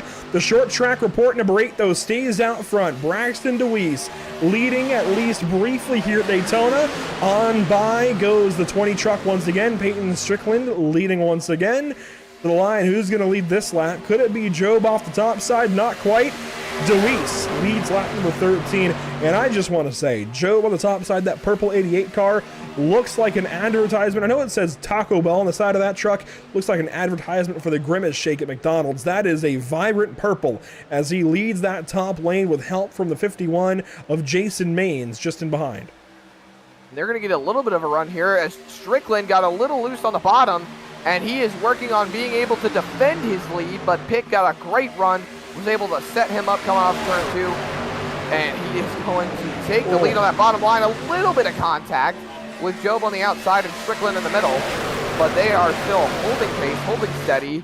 No caution just yet, no wreck happening right now as Strickland is working to take that lead back, and who's going to lead the lap? I believe that was Strickland by a nose. Just barely over. Whoa, that was a big move. DeWeese tried to follow the 20 of Strickland, and that was not clear as now Strickland gets in the outside wall, getting pushed still by Job now, and that 88 is all over the back end of the 20 car. I think he might want to go by. On board here with Heath Job, a lot just happened quickly out of his windshield, and I'm so glad they kept it straight. This time by the flag stand, it will be 5 laps to go in stage 1. And Strickland, I don't know if he had a problem or if something was going on with that truck, but he went from the bottom to the middle to the top and was just all over the racetrack, trying to hang on to that truck, and now he is really reaping the benefits, not even the benefits, he's falling back, trying to hold tough on that outside line, seeing if he can get back to that lead, but Deweese is holding that middle line strong and keeping those trucks moving forward as he drops to the bottom right in front of Pick. Jason Maines now leading the bottom side, Strickland and Job falling back on the top. Welcome John Ellis Jr. to this conversation, and the number 21 truck, Black Rifle Coffee Company on his hood, and pushes Jason Maines out to the race lead down the backstretch. A big shove here from Ellis. He's gonna have a nose going into 3, but Deweese is still holding strong on the bottom. They've only got about 4 trucks help, now 5. 6, including Job, who's going to be able to come back in and just be able to get back in line. As the bottom is now separated, the run is going to stall just a little bit as they form back up. So Maines is going to be able to get that nose out in front going into turn 1 and hopefully be able to take the lead going down the backstretch. But Pick is giving a huge shove to Deweese. He's going to clear the middle line and be able to hold on to that lead. One truck of the fence, Beeman up top. He will slow, and the field will go on by. A reminder, there's $20 up for grabs for this stage win. That's what they're racing for here in these last 4 laps. So stage number 1, 20 bucks. And boy, wouldn't that feel nice in the gas tank these days. Braxton Deweese down low, Jason Maines up top. And here comes the third line. Peyton Strickland once again going to bring Chase Stewart up to the top side of the racetrack. They've got about 3 trucks help. I can see back there, I believe this is 71, trying to do what he can to be able to help them out on the top. That would be Gosselin. Yeah, and Justin it looks Gosselin. like he's going to have Holmes with him on the top as well. So the top line's starting to form up well. These guys are getting 3 wide very, very quickly. That is just Daytona for you. These runs can form out of nowhere, and the pack will form up quickly as they are bumper to bumper, nose to tail, just trying to find ways to be able to get up there to the lead and get that $20 for the stage win. Look at how close they are for the lead. 3 wide off of 3, or off of 4. Locked up, 3 abreast. What is that, 4 rows deep? 5 rows deep? Across the line right there, 2 laps to go in stage 1. John Ellis Jr. leading briefly at Daytona. Down on the inside, that's Jason Maines. Up top, that's Peyton Strickland. And Maines down low with help from Braxton Deweese. He has been stellar in this run since the caution. Garrett Pick has been pretty solid as well. Just a little further back on that bottom line, along with Sean English and Dakota Todd, some of the best drivers in this race so far this evening. But there is still a lot of racing to go. It'll be 61 laps left when we come back by the start-finish line in the race, but just 1 more lap remains in stage number 1 when we come around and take this stage white flag. Lap 20 going to begin, and it's a 1-lap shootout for 20 bucks. They are still 3 wide. We've got trucks in the That was Signs fence. and Holmes. They keep racing. Still moving forward as Maines has got the nose out in front. On the bottom, Strickland on the top, Ellis in the middle. They are still nose to tail coming off of turn number 2. And this race is heating up, and it's only lap number 20. They're racing hard for that 20 bucks for this stage win. Ellis back out in front going into turn 3, but Strickland is trying to side draft and take that lead away. Locked up, 3 abreast, once more through turns 3 and 4. Here we go, Maines down low. John Ellis Jr. in the middle. Up top, that's Strickland. He's got Stewart pushing. Ellis has Job. Jason Maines rather has Deweese into the line. Here we go. It's going to be Strickland up top. Wow, that was just, I was in a trance there for a moment trying to figure out who was going to go where, who was pushing who. There was no James on the racetrack, but Jason Maines comes through for 3rd in the stage, as it was Strickland at the line, I thought. It was Strickland. It was Strickland by 6 1/1000ths of a second.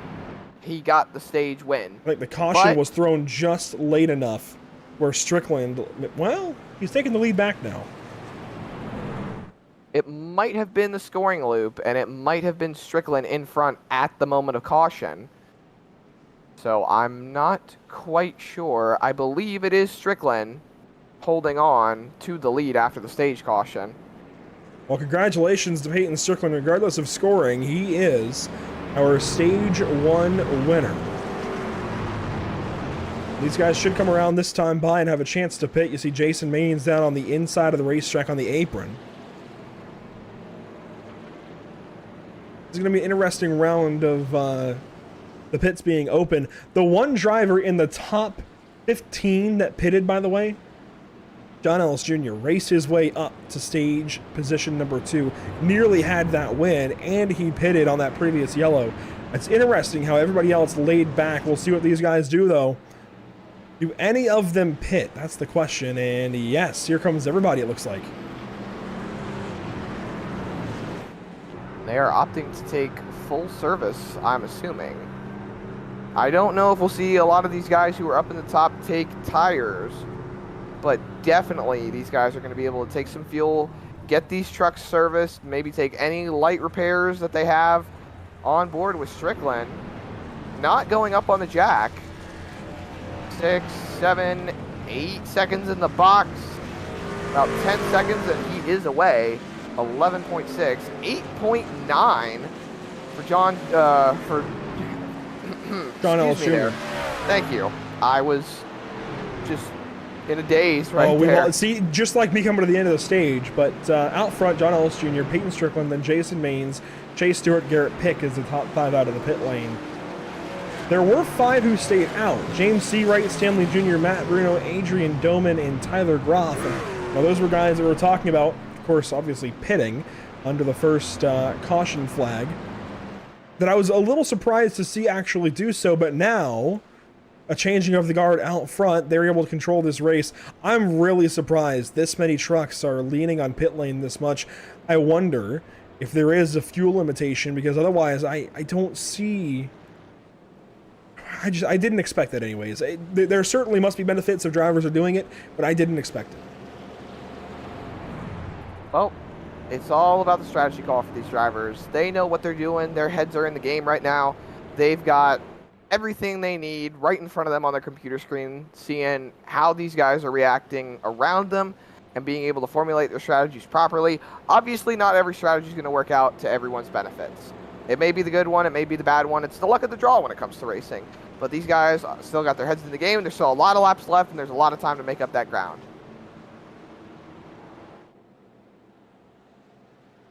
We'll come around this time, and it looks like James Seawright is blending over towards the pit lane, so he will give up the race lead. Just wanted to lap lead, which means Stanley Jr. will take over the race lead. As we continue under caution this evening from Daytona, here's a look at our upcoming broadcasts at Pit Stop TV. There's a bunch of them. A really busy weekend for us, Zach, as you see. Tomorrow evening, we're going to Long Beach Street Circuit with the North American Racing League. You know how NASCAR just did that whole street race thing at Chicago? Well, this is a bit different. A long time street racing course at Long Beach is playing host to some Porsche Cup racing tomorrow evening for an all-star race type event, a sprint race as an open to put a few more drivers into the bonus race. That all starts up at 8:30 Eastern. Then Saturday and Sunday, Zach, we have a double feature between the Buck Kicker Cup Series, the Shake and Bake Racing League, and the Noble Can-Am Series as they head to Montreal. Of course, Cup Cars on Atlanta Motor Speedway, that's going to be fun Saturday evening, but then those late model stocks and super late models at Montreal. Each of these races is going to be a lot of fun to watch. Absolutely, and I'm a big fan of that Noble Can-Am Series. I love seeing those late model stock cars and those super late models turn laps on road courses. It's very... Like you said, it's very Trans Am-esque, and it's a lovely series to tune into. And I cannot wait to see more of how those drivers go forward with their series. And to be perfectly honest, I'd love to turn some laps with them myself. It would be cool, wouldn't it? As you look here at the spread. We do then wrap around to Monday evening. Just want to verbally put this one out there. We've got Legend Car Racing coming back to Pit Stop TV by virtue of Short Track Mondays with Race EPI, Elite Performance Industries, and this is such a cool thing that Tyler's kind of allowing us to do a little bit with Monday evenings. Take it from the Pro Dirt late models in the first 4 weeks of the season, now move it over to Legends for 4 weeks, and then late model stocks later in the season, because who doesn't love late model stock racing? And we are going to have a lot of fun, I think, with Short Track Mondays. Legends at Martinsville happening Monday on July 10th. We're going to take the green flag here to begin stage number 2. Stanley Jr., Matt Bruno, the front row junior, is going nowhere. I think he left it in 4th gear. It's definitely possible as he continues to fall backwards, and these drivers are spreading out, trying to fan out around the 14, and it looks like we are filing back out, listening on the driver radio. I believe it was he left it in 4th gear, as now everyone's getting single filed out, just trying to fall back in line, and Stanley Steamer running just fine down the backstretch for all these drivers. Strickland going to go to the top side with help from Stewart and Coate. And everybody going right on by John Ellis Jr., who was so fast there in stage 1, the back half. Interesting that he got hung out to dry. I'm surprised by that, but of course, when you have a truck not go off the starters, we got crashing Dakota Todd in the 63. Wow! Oh, wow! What a late hit. No caution yet. Still green flag racing as these trucks are limping down the front stretch. Let's go back and get a replay of that. That was Dakota Todd in the 63 truck.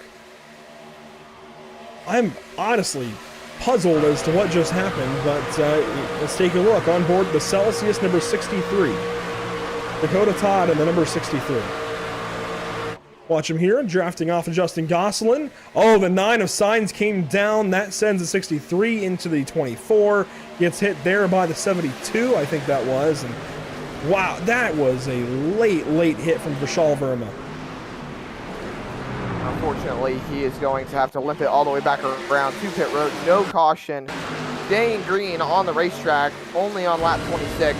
There's still a lot of time to move forward and be able to get that damage fixed and continue on. And you got trucks coming down onto pit road. Oh, there it is. There's the hit. That's the replay for Vishal Verma. And a little bit more as to how that ended up happening. Jeff Coate leading the race now. He's got help from the other 51 of Matt Bruno, the unofficial 51, if you will. As we're on lap 26 of 80, and absolutely right. That old drag it out in the chat, no matter who wins. This is a fun night of racing. This is all for fun and all for a really good purpose, a really good meaning, of course, in benefit of Heidi Nash. And no, I haven't pressed Sean for a total of donations. Maybe Heidi knows, but all I know is this has been a super successful event. And if, you know, in benefit racing terms, Zach, if a race is successful, not only does that mean there's a lot of drivers, that usually means the donations have done rather well. And Heidi has been, from what I've heard from Sean anyways, very, I guess, taken aback by this whole thing. Doesn't really want to take these donations, but cancer is no easy thing to go through. I watched my grandmother go through it last year in 2021 and 2022 even, and it took a toll on her. It really did. It's not easy to go through it. It was breast cancer as well. It takes a huge toll, not only on the person going through it, but of course those around them, supporting them. And unfortunately, the fact of the matter is, in the United States, somebody's got to pay for it. And that is not cheap. That is not easy to do. All the chemo treatments and everything, the hospital stays, it really does amount to a lot. And that's why these benefit races take place, and that's why we ask you to consider donating. Get with Sean English if you don't know how yet. If you haven't done so yet, I'm sure a lot of these drivers, if not all of them, have. I'd imagine usually that is the case. These racing communities, they band together in great strength, Zach, and that is the great thing about racing. I think above all the competition, above all the coolness from these races, the crashes, the sparks, booms, bangs, oohs, wows, the coolest thing is the community that you get out of racing, whether it's real or virtual, because everybody, whether they know Sean English or not, is in this race that you could possibly ask for. We have so many different personalities. Aaron Smith is in here, Vishal Verma, Garrett Pick. We had Timmy Holmes, a pro driver, in this race. There's so many drivers from all walks of life coming in to support this race, support Heidi Nash, and give back a little bit and try to help this family through this very difficult time. Absolutely, and there are so many just terrible diseases out there. I lost a couple of family members to cancer last year myself, and a few other members the year previously.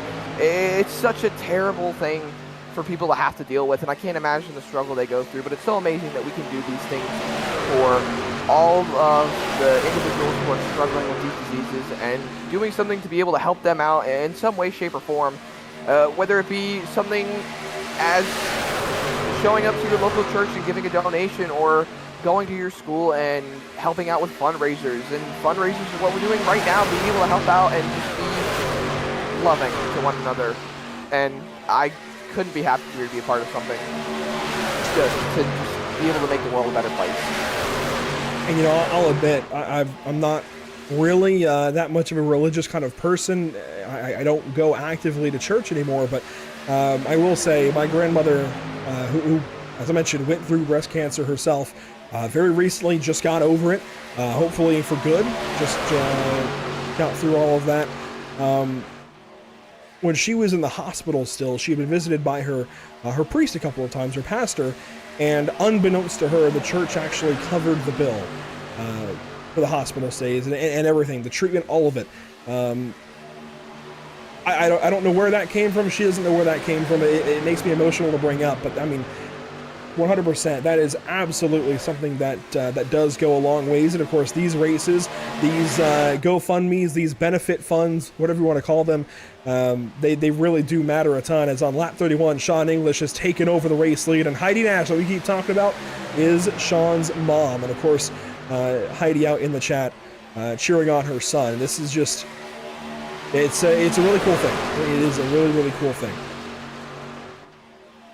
Absolutely, and these guys are just trying to find ways to hang on as we've got 9 laps to go in stage. 4 trucks strong on the top, 2 in the middle, the rest on the bottom. We got 2 more trucks hopping up to the outside line as they're coming up on lap cars, and it looks like English is leading that bottom line, but that middle line is coming strong on board with Joey Sainz, and he is pushing Bruno to the front in that 40 truck.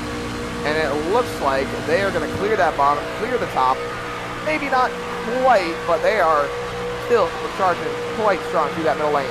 At least for a moment, Matt Bruno was clear, but the 9 of Sainz was not, and therefore he stayed in the middle with help from John Ellis Jr.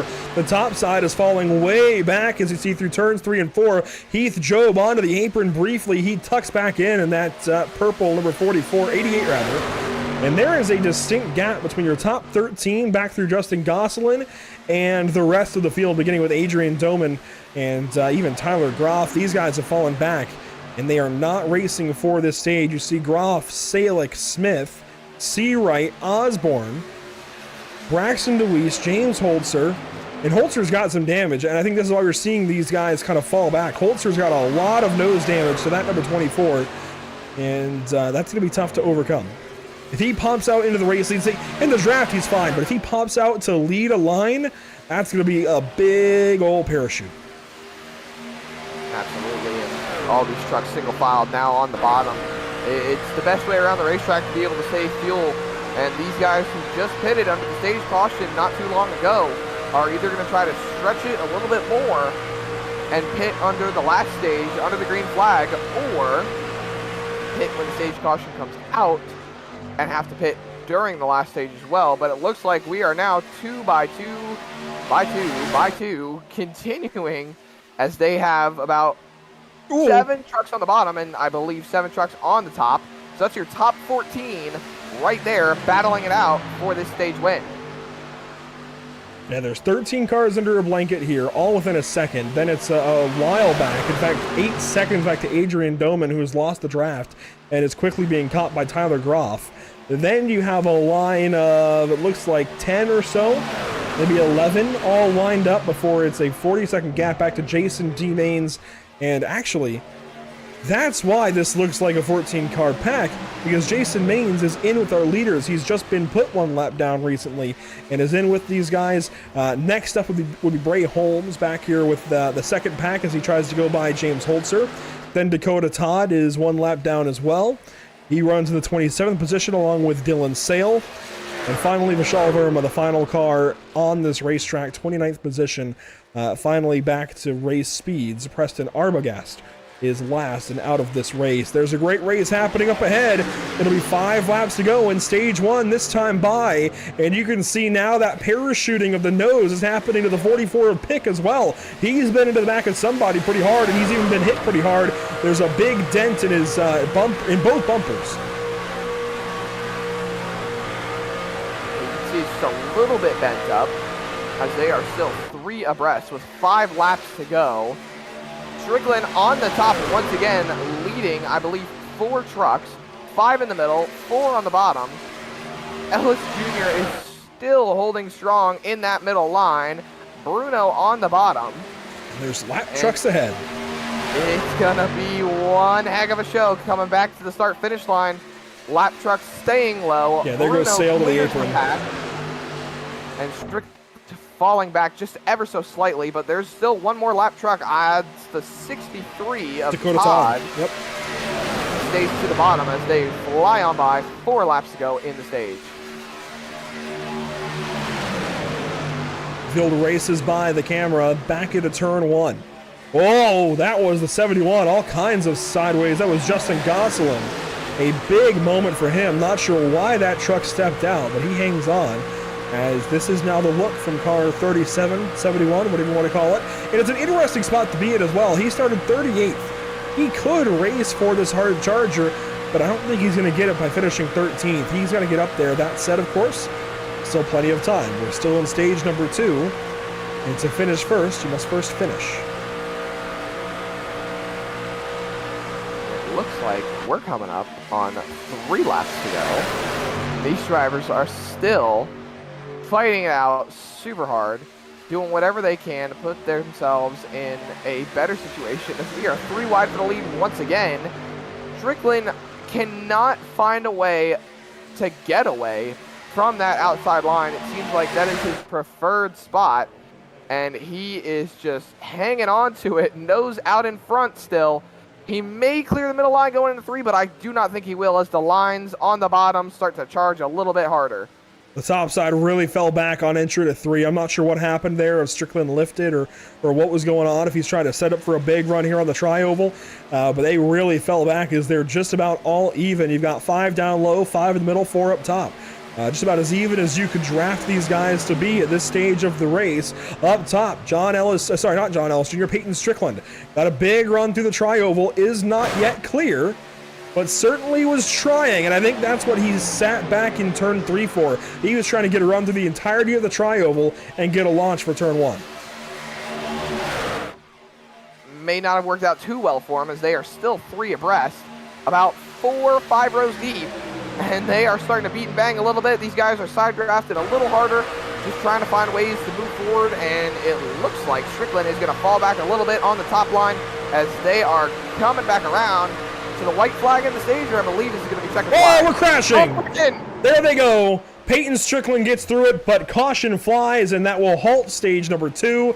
Joey Sainz, John Ellis Jr., and Matthew Beeman down on the inside of the racetrack, and Matt Bruno will be your stage 2 winner. So Strickland won stage 1. Bruno wins stage 2, each of them getting $20 to their names. How did that all happen?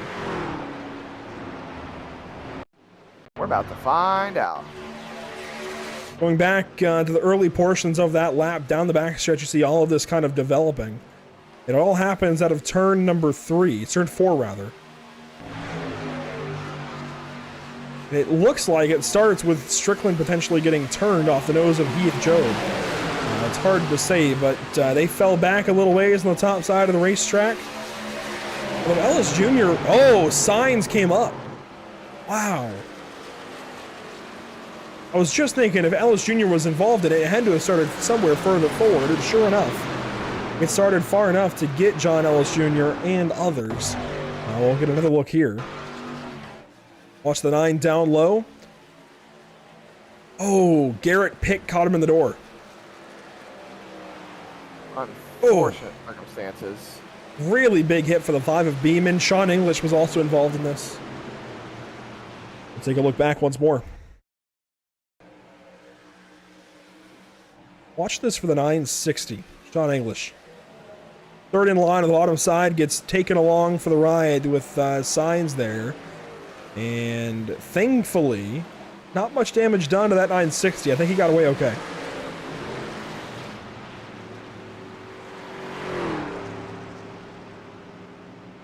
Another look, this will be from the onboard of the 44 of Garrett Pick.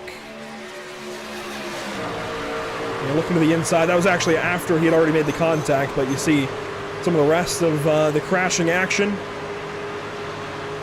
It's just how it goes sometimes at Daytona. We do have pit stops underway, and Garrett Pick, along with everybody else aside from Matt Bruno and Steven Bradford, have pitted. Dale Coate first off the pit lane. Jeff Coate follows.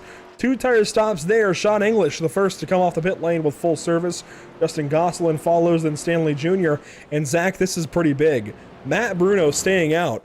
This tells me these drivers consider this a one-stop race and are counting either on all having to pit once or at least a caution. I'm sorry, but I would not take that risk. I don't think so either. Absolutely not. Not at Daytona. There are so many unpredictable variables, not to mention this is not like a track like Martinsville, where it's so tightly packed that if you give up the track position, it's going to take you a long time to get it back. This is Daytona. You can go from last to first in 2 laps. Heck, you can do it in a lap sometimes. I've seen drivers do it in half a lap. So I think taking the track position now might be a little bit of a detriment. Get your fuel. Get it now. Get it while you can, because there might not be a chance for you to get it later. Well, and I think the easiest way to look at this is if you pit now, you might not have to at all the rest of the race. If you don't pit now, you certainly do have to. This could also be a move by Bruno, actually, as he comes down maybe to the pit lane. He might just be going that extra lap to make sure he sinks all the way to the rear. And that is certainly an option. That's not the way I would have done it, but that is an option. So there you go. He will pit. And it looks like... And he brings a bunch back down as well. Aaron Smith comes in, Braxton DeWeese, and so many others. And even that truck that stayed out right behind Matt Bruno initially does come in and pit. So everybody taking service under this break, and certainly you can see why. Yes, and with the influx of trucks hitting pit road, it looks like the admins have decided to wave off the green flag and have since extended the caution period. So we are now 2 laps to green instead of 1 to green. And I think the reason that Aaron Smith is leading the drivers that just pitted is because he must have seen that notification while he was in the pit lane and decided, nope, I'll go 1 more lap and pit the next time through, because he entered the pits that time and drove straight on through, did not stop. And that's an interesting thing you have to consider is, now the caution's been extended. That's 1 more lap you can wait to try and get more fuel packed into the truck. And of course, now 1 more lap that you can save fuel. Absolutely. And just the way iRacing works is that you can put this truck in 4th gear, keep the revs down. That's the biggest thing when it comes to fuel saving. Keep your revs low. You can see right here that the 59 is riding around 1300. Right there, you can see him cutting it off, cutting it back on, cutting it off, cutting it back on. See right there, the little drawing that Andrew likes to do with his little circle. And you can see just how many revs he is doing on his tack. They are measured in thousands. So the 1, the 2, and the 3, and the 4, that's 1,000, 2,000, 3,000, 4,000. And as long as those revs are staying low, that truck is not burning fuel. You can It see, is saving fuel. You see the digital output there on the right with our telemetry graphic, and he is putting the clutch in. He's not shutting the truck off, Dale Coate, but he's putting the clutch in and saving all that he can. I'm interested here, is the 70 going to pit? Yes. So here comes Aaron Smith, and we don't get telemetry from him, unfortunately, because he served from the pit lane. But it'll be interesting to see if he shuts the truck off. I think he's putting the clutch in. He's got it in neutral right now. He was coasting right there, even just to get into his pit box. So he does overshoot it, but I think that's only going to help him go all the way to the rear. And again, just back up to these guys that are in the field. Let's see what they're doing. This is Joey Sainz on board. How much is he saving? Not much. Stanley Jr., we know he was in 4th gear coming to the start. He's in 2nd gear right now. That's risky. I think you at least have to be in 4th. Realistically, yeah, here we go. John Ellis Jr., clutch in, saving. You have to be saving. Do I think we go green? Probably not. But do you have to save just in case? Absolutely. Because, again, That means you've got the most fuel in case we as well go to overtimes, potentially. You need to have fuel in this truck. You do not want to be back on pit lane for any reason at all. It looks like we have a lot of trucks that decided to pit before we took the green flag. So that's going to be 4 trucks lining up on the outside. 3 trucks, excuse me. And the rest all along the bottom. One more shout out before we go green to our partners here for the Heidi Strong Benefit Race. Sean English Racing, Elite Performance Industries, a fantastic partner here. We work in unison with them very often, it feels like. 12 times an iRacing season, once a week. As well as Gosselin Racing Development, HSL's Hills, and Chalky Racing. It's been a pleasure so far, and it will continue to be that for 37 more laps. At least that's what's scheduled. We might have a few more as Colton Salick catches up on the top side. Let's go racing one more time at the very least. Stage 3 is underway, and we're racing to the end of 80 for the win.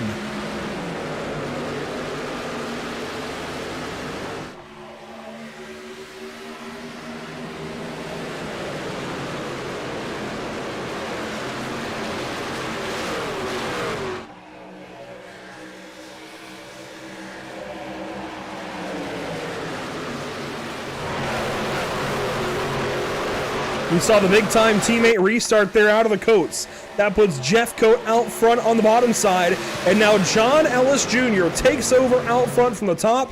He's got help from Joey Signs and Colton Salick, a couple of 9 trucks. We've seen 251s out front. How about 2 9s? Looks like they are going to say single file on the bottom and single file on the top. No 3 wide moves just yet. Still 2 by 2. Quite a few rows deep, passing the halfway point. Obviously in this race, these guys are going to start getting a little bit more aggressive now, trying to find their ways to the front, stay up there, and stay moving forward as we get closer and closer to that checkered flag. Well, that's the thing about it. Will they get aggressive? Sure, but I don't think they'll get too aggressive yet, because in the first half of this race, they only had 20 lap segments to run, so the goalposts were a lot closer. Now the goalpost is the farthest way it's been all night long. They've got to go 40 laps here, call it 45, 46, I guess, 47, I think, 37 rather, from the drop of the green. So 47, 37, I'll get it, 37 laps here of green flag racing in our final stage. That's the longest these guys will have to go. I think we see them calm down for a bit. That's just me. You never know. It's always hit or miss when it comes to Daytona. We can see everyone getting pretty single file for the most part, as Maines goes fastest with a 46.8, and it looks like they're still going to remain 2 by 2 throughout the entirety of the top 10 and just a little bit on further back in the field. Jason Maines is all the way back here in 15th, 14th, 13th, 12th. Is he going to go for 11th? My goodness, this guy has got a run from who knows where.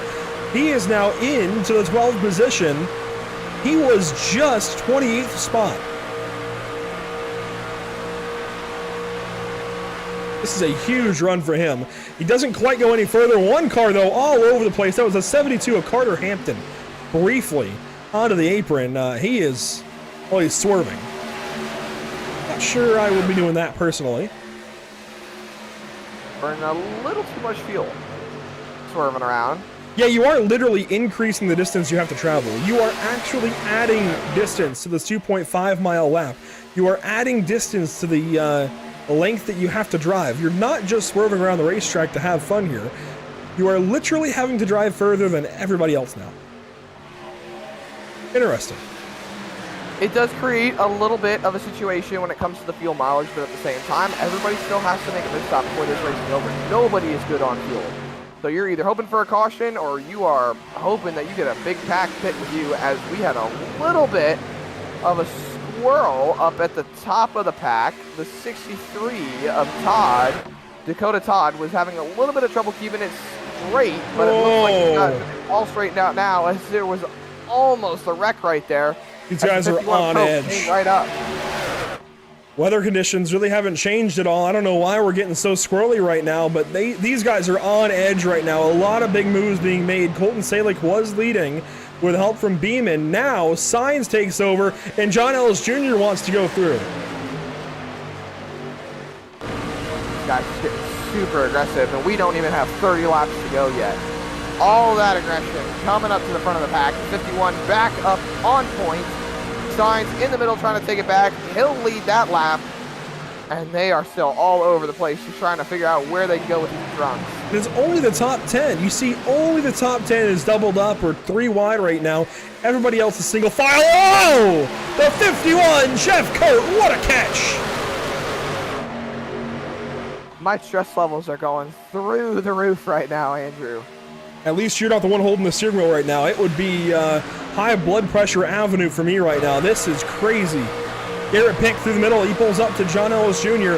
on the bottom side. Sainz now to point. Colton Salick second. And everything calms down for a very brief moment, but it won't stay this way.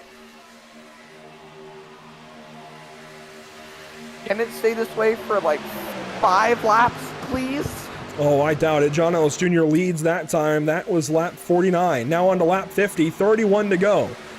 2 9s on the bottom side of the racetrack. One more, you've got a 3 of a kind. You can play a hand in rummy. Down to the bottom side, John Ellis Jr. pulls down in front of the 2 9 trucks. Beeman in line, the 43 of Bradford. Remember, he was the dead last qualifier this evening. Started from the lowest position you could possibly start in the heat races, 29th in heat race number 1.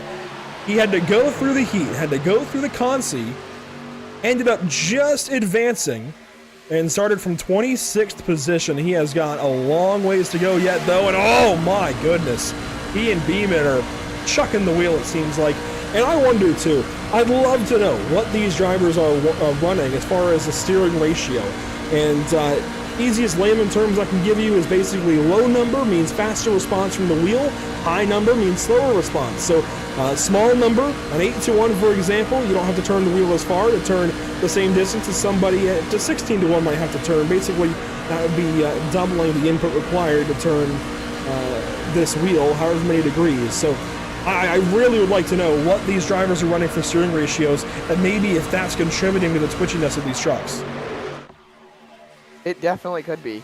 It's a big thing that contributes to just being able to keep the truck under wraps. And you know, you see a lot of these guys that run almost a crash right there with a 59. Oh, we got one spinner. Somebody, Stanley Jr. down to the inside wall. Big hit for the 14.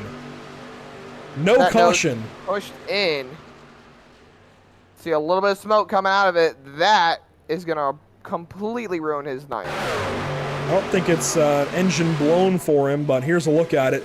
Oh man, Beeman came down the racetrack and, well, 14 made a beeline for the inside wall. He might have been able to let the brake out and get it to turn a little more, but that was a really tough situation to suddenly be in. Here's the onboard. Watch the 5 on the outside. Just comes down the racetrack right here. Not clear. He's cranking that wheel to the right. You saw him crank the wheel to the right, and it was still turning the nose left. That is just being in the brakes a little bit too much, and the car wants to keep going really in the direction that it's going in. And yeah, we'll slow-mo here and kind of show the moment that I'm talking about as Beeman makes contact. He locks up really early. Locked up.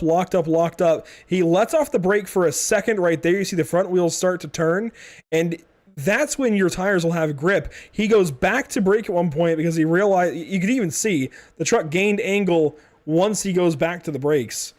And, well, trouble for Stanley Jr. Big hit. Just an unfortunate end to what was a good night for him. It was an interesting night for sure because remember, it started off with well, really, the first time we talked about him in the feature race anyways was when he left it in 4th gear on the restart, but had certainly come back from that and was doing a bit better for himself as now Sainz leads. And second, John Ellis Jr. almost just got hooked. Very, very close as they are coming up on some lap traffic here now, coming down the backstretch. Still 3 by 3 down the back straightaway. And these guys are just trying to stay in line, not have any big mistakes, not have any big wiggles, remember, these guys still have to save fuel and still keep these trucks moving in a good direction, so therefore they can do good really on their strategy. Heath Job, the lap truck, there goes the field. Passing quickly. Oh, Beeman! Wow. Very, very close. That Black 5 truck just keeps getting into weird situations. I thought we were going to have another crash there. Thankfully, no contact between them. Out front, Garrett Pick leading the top side now. Jason Maines with him. One truck goes up top. That's Dale Coate, as Jeff Coate leads the Coates, if you will. One down low, one up high, as there goes Jason Maines. Big move from second. Drops down in front of Jeff Coate and uses that push. They're all over the place as they gain on the 14 of Stanley Jr. Dakota Todd almost turned the 44 of Pick around as they were making contact in the middle of the corner. And you can see Junior coming off of pit road here. Now the first truck one lap down. Oh! That actually wasn't out of pit lane. That was a choice to go down there and try and get out of the way. Oh, nearly takes out the 8 of DeWeese. I think the field has gone by him now. Just a couple of stragglers.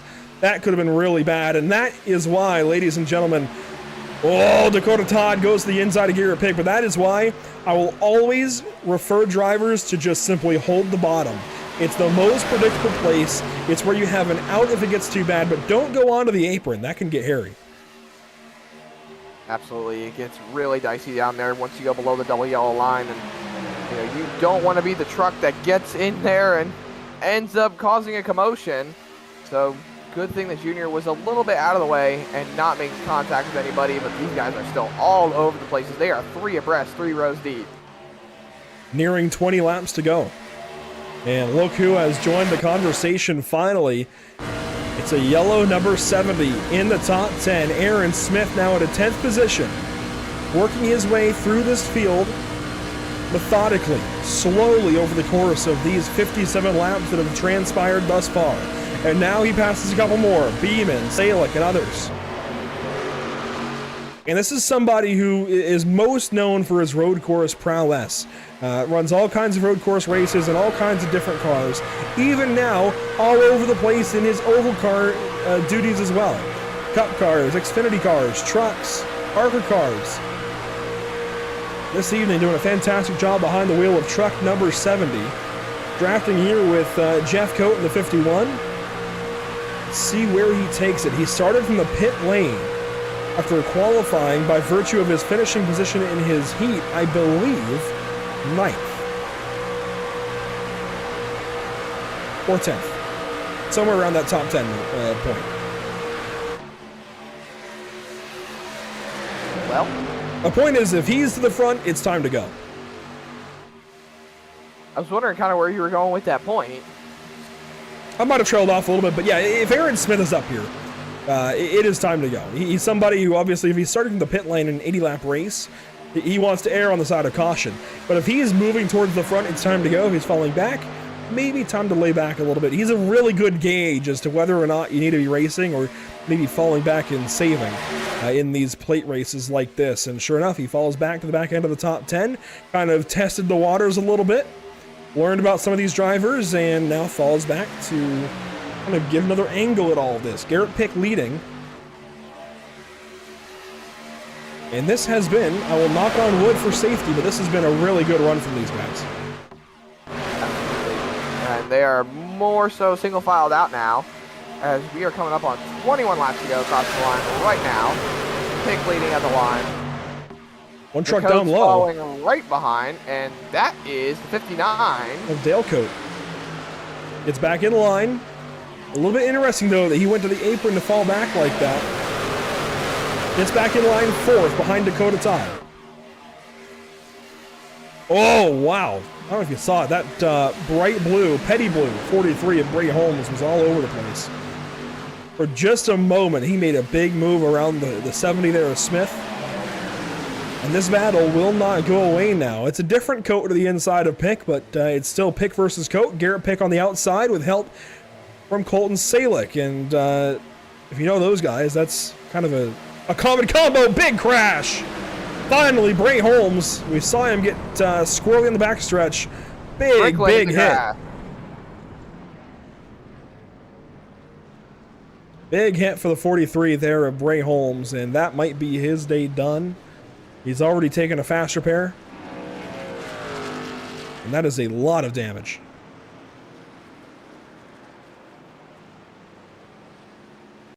You know what? I've seen more damaged cars and trucks win races here at Daytona, so who knows? Let's take a look at it. The 43 of Bray Holmes there, middle of your screen, gets turned around by the 41. Oh, man. Big hits.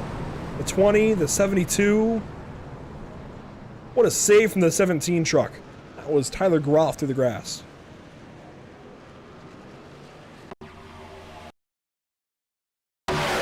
What happens here? This is the rear-facing camera for the 43. Yeah, I think Bray came up into the 41 there.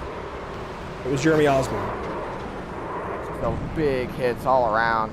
Hopefully, a lot of these drivers still have their fast repairs, and they're able to continue in this race. But it's definitely going to be down to just keeping pace with the rest of the field, even if they don't have their fast repair.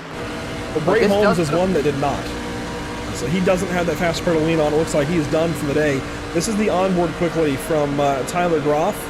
And you're going to see as they come up on this crash on the turn forward into the tri-oval, there aren't many places to go. Groff is going to go to the pit, or not the pit lane, but the grass here to miss it. There's smoke, just hooks the wheel left. Ooh, got into a couple and actually might have gotten hit. Still a great save for what that could have been.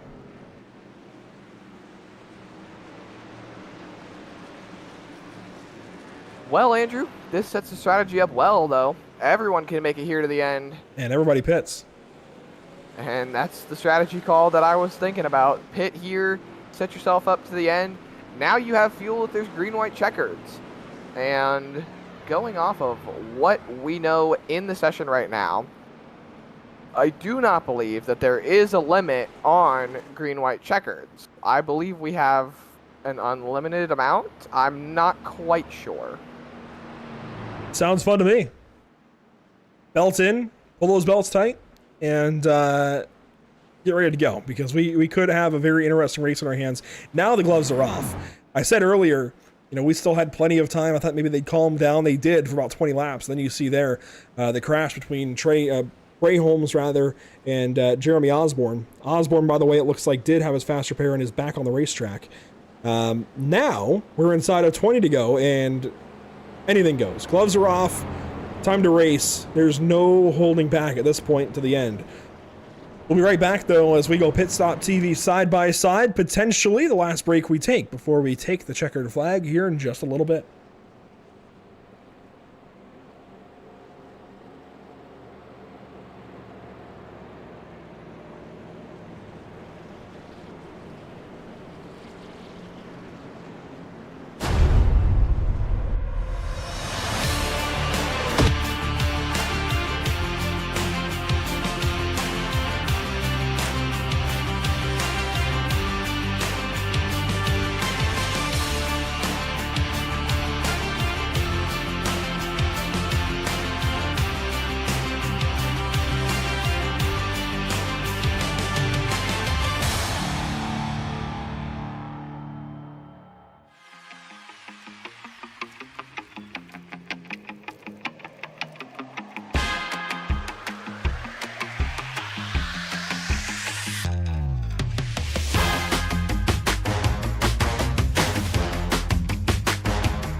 Welcome back to the virtual Daytona International Speedway. Ready to go racing once more here at Daytona Beach, Florida, as we get set to go the back end of stage number 3. Jeff Coat, the race leader, Garrett Pick second, and the iRacing.com pace car will leave the field in the hands of that front row.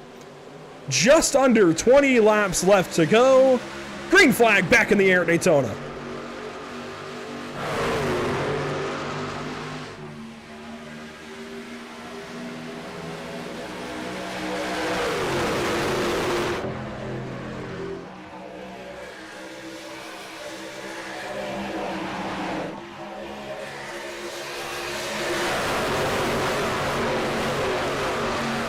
And down the Daytona Super Stretch. 17 laps left in this race. $200 to whoever wins it. 75 to second, 40 to third. That means there is a $125 discrepancy between first and second, $160 between first and third, $200 between first and fourth. That's a lot of money, and each position is that much more when you get up into those top 3, top 4 spots. That's going to be weighing on these drivers' minds, I think, when we get down to it, Zach. Over, and they are still 3 abreast for the lead as they have been all night. We are 3 wide, about 5 to 6 rows deep, and these drivers are not holding back anymore. It is crunch time, go time. Go get yourself a win. Go get yourself $200 as English in the 960 has taken that lead away, and boy, wouldn't it be something to see him win this race. There we go, Sean English up to the top spot. He drops down in front of Garrett Pick. He brings Colton Salick back into the conversation. And down low, you'll find Jeff Coat in the 51. He's been there since the drop of the green. It's like the bottom 2 lanes stayed intact and everybody else just filled in around the outside, and now Sean English takes over in that top position. Up the racetrack, though, takes Garrett Pick along with him. Oh, this could get interesting. It will get interesting. There's a lot more speed, which allows them to get better runs than the bottom line. But if the bottom line can get more trucks down there, they can form up a lot better, but it doesn't look like it when we see trucks all the way in the back moving to the middle and the top line to form it up a little bit more. You've got a lot more trucks in the middle than you do on the bottom or the top. Last time by it was 15 laps to go. This time 14. They keep counting down one after the other. Tick by tick, we get closer to paying out $200 to the race winner in the Heidi Strong benefit race here at Daytona International Speedway. You've heard from Heidi Nash a couple of times in this broadcast. We thank her for her time to put that video together and sharing her story. This all, of course, raising money for her cancer treatment, which is never easy to go through, whether you're the individual, the family, or whoever associated with it. And we certainly wish her the best and all the strength in the world as it takes a toll. We'll have 13 to go this time by, and her son leading the race, Sean English, going after it with Colton Salick, Garrett Pick, Jeff Coat, and Braxton DeWeese back in the conversation, pushing Colton Salick to the race lead. They are all still 3 abreast, just trying to figure out how they can play this out. Whoa, Sean English down to the inside. Oh, he is all crashing. He's going to be able to hold on to it. Big, big crash. Everybody's in it. English in the middle. Gosselin. They are still wrecking. Everybody was in that one, aside from Colton Salick and Garrett Pick, it looks like. Just shy of 10 laps to go. And you saw it kind of starting up when you saw Sean dip down to the inside. I don't think that was by choice either. I think that might have been from contact. Drops down in front of the 51 there, and sure enough, oh, Garrett Pick down on the door of the inside lane again. And then they just crash. Ladies and gentlemen, that is aggression at its finest coming down to the remaining laps of this race. That's at least the second time. Watch this in slow-mo here. Watch the 44. Yeah, he came way down the racetrack. We can even back that up a little bit. And I don't usually rewind things like that, but just watch this. Watch the 44. He is way down there. He may as well be on the bottom side of the racetrack. I mean, that was down there, and you know, it's difficult sometimes when there's no lines like at Talladega to keep track of where you are on the racetrack, not go too far down there. It's easy in the moment to just get tracked into trying to follow that car or beat that car that you're pushing, and I think that's exactly what you saw there from Garrett picking the 44. He was way to the inside. It just happens sometimes. It's just Daytona for you. Everyone gets bunched up together, and the aggression piles over sometimes, and you have to be able to manage it properly. You have to be able to just fall in and learn to be patient sometimes, especially when there's 10 laps to go. Even when there's 10 laps to go, there's still plenty of time for something to happen on a super speedway. And now you've got a couple of trucks torn up and a bunch of trucks that are still in it, but maybe down on power for the remainder of this race. There you see English down to the inside. What happens here? Oh, 59 of Dale Coate came up and looks like hooks John Ellis Jr. It was relatively small from Braxton DeWeese's point of view. He gets away relatively unscathed. Could have been a lot worse for that 8 truck. And we're going to view back here at the whole field, and really John Ellis Jr. now is the one to watch in this crash.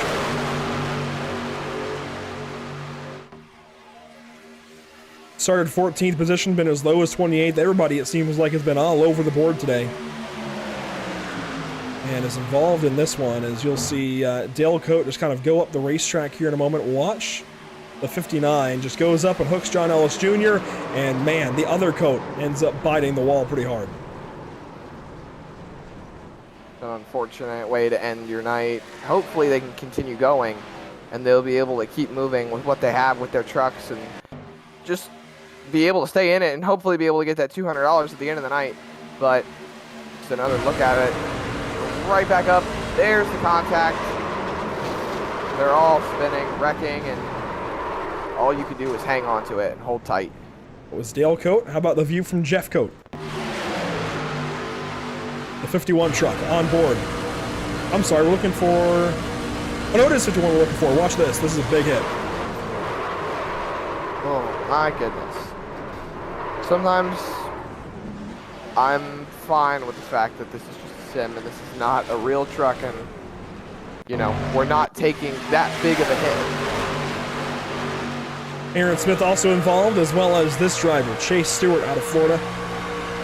Familiar with Chase from earlier years on iRacing, and here's a look here for car 45 as to how he ends up involved in all of this. Not many places to go when they wad him up 4 or 5 abreast at the turn 1. You see even the 43 of Bradford was all over the place. And Chase even throttled back coming up to it, but he's going to end up a big part of it.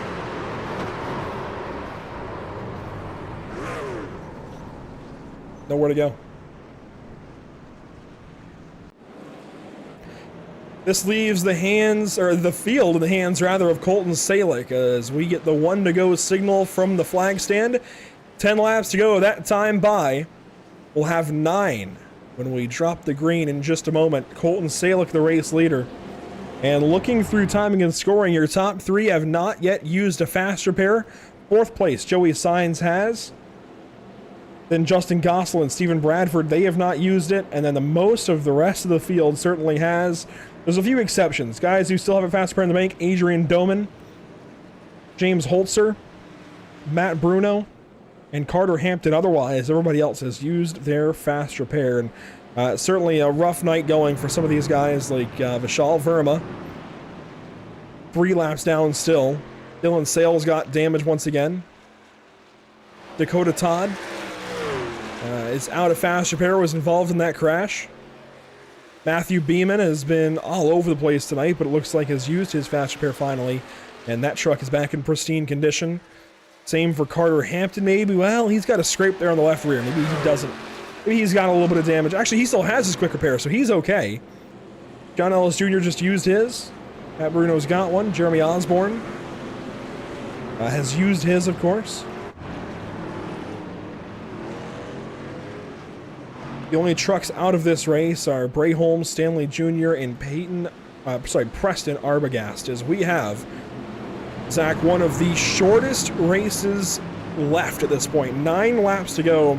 That's not very long. Of course, even the heat races earlier were 10 laps apiece that these guys had to race. Now we're asking them to just do 9. Can they keep it together? What are your bets? My bets are, let's get to the checkered flag already. It's been a long night. Well, 80 laps, the total distance for this race, and 9 of them left to go. The 9 takes us back green flag racing. Colton Salick gets this race restarted. One truck already squarely. That's Stephen Bradford crashing. All over the place. One up on its lid. Jason Maines in the air, barrel rolling, comes back on all fours. And a lot of those trucks that just took a quick repair are now out of the race. And it all started with Stephen Bradford. Watch here. Very quickly, the entire attitude of this race kind of shifted.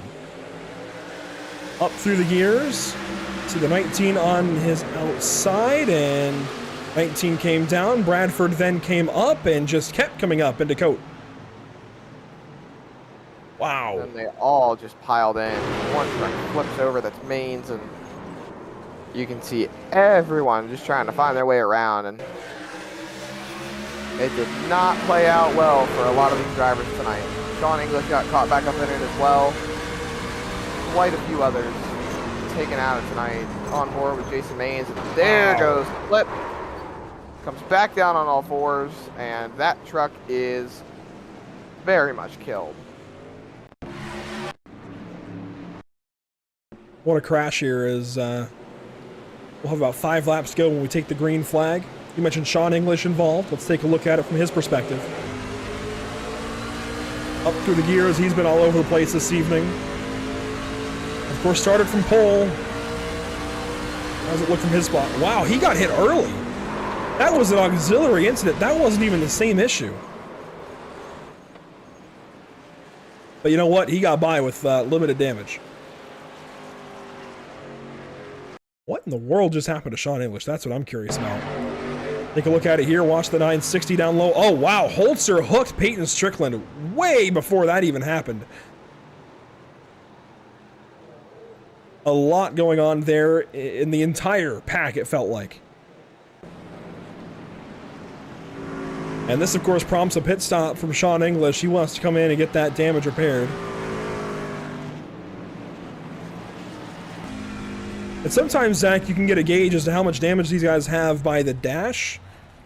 We'll see when he pulls away where this truck idles at. 2,000 RPM, usually where these guys idle? Actually about 1180. Well, yeah, these guys were at 13, weren't they, earlier? About. It's a little difficult to tell sometimes when it comes to the trucks. I know 1180 is the idle when it comes to engine power.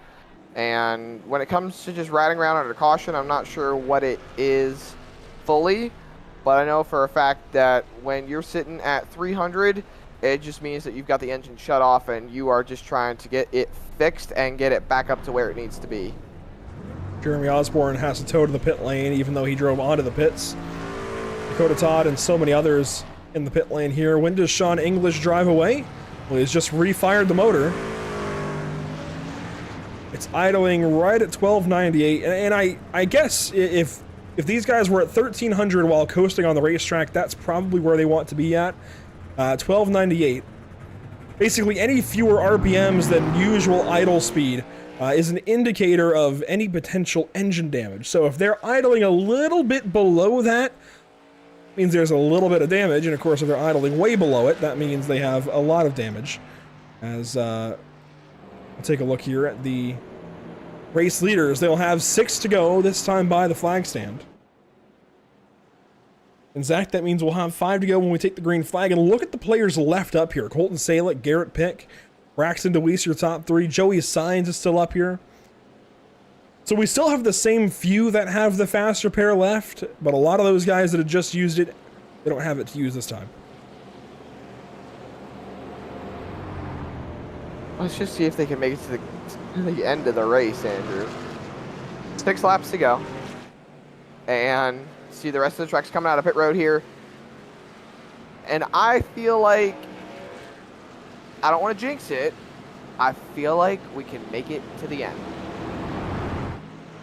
We do have a lot of really trustworthy drivers up front, I will say. A lot of really big-time guys in the iRacing.com scene.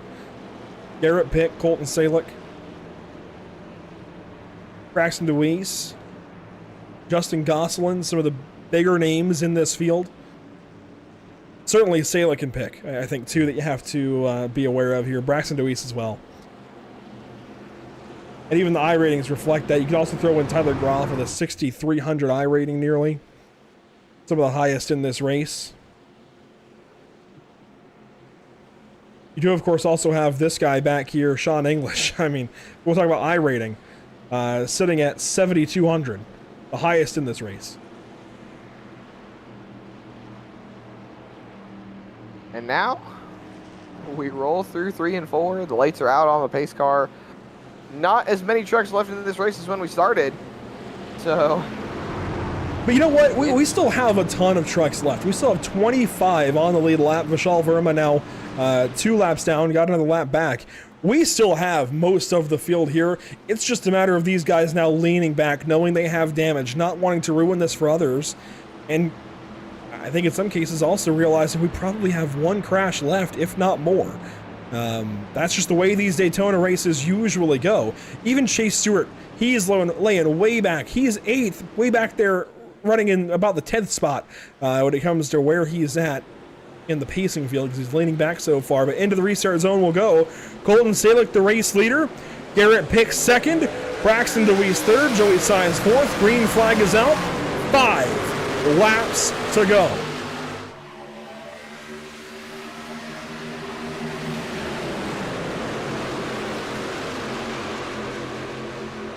Into turns 1 and 2. If there's a crash, where is it going to come from? Probably that midfield. Look at Holzer up to the top lane. Salick moving around a little bit, bobbing, a little bit of door banging there for first spot. Side by side down the backstretch for the lead. They are still 3 abreast. We've got 3 trucks on the outside line. Now 4. As the bottom line continues to form up, but the middle seems to have quite a bit of momentum as the top line, led by Chase Stewart. Oh, big crash. Big crash. And there goes the 70 of Aaron Smith through the grass, and sure enough, we had at least 1 more left in us. There's the 70. You saw the Ken Block tribute there of Stephen Bradford was the first to get turned around. Caution flag out once again here at Daytona International Speedway. What happened here to the 43 truck?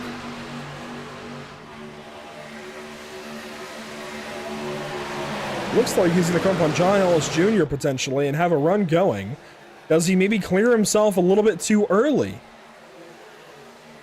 Oh, they met in the middle. Wow. Just unfortunate circumstances, really. Aaron Smith, not too much damage. May be able to continue. You see him roll it into reverse there, get the truck backed around. But 43 might not be so lucky. On board here from Aaron Smith as he watched it happen right across his nose. You know what, though? What a miss from Aaron. He could have hit him broadside with the nose. Instead, he got him grazing with the side of the car. That was clutch. That was clutch. Watch the onboard here in slow-mo. This is one heck of a moment. Here comes the 43 across the nose. Big turn left. Wow. That was clutch.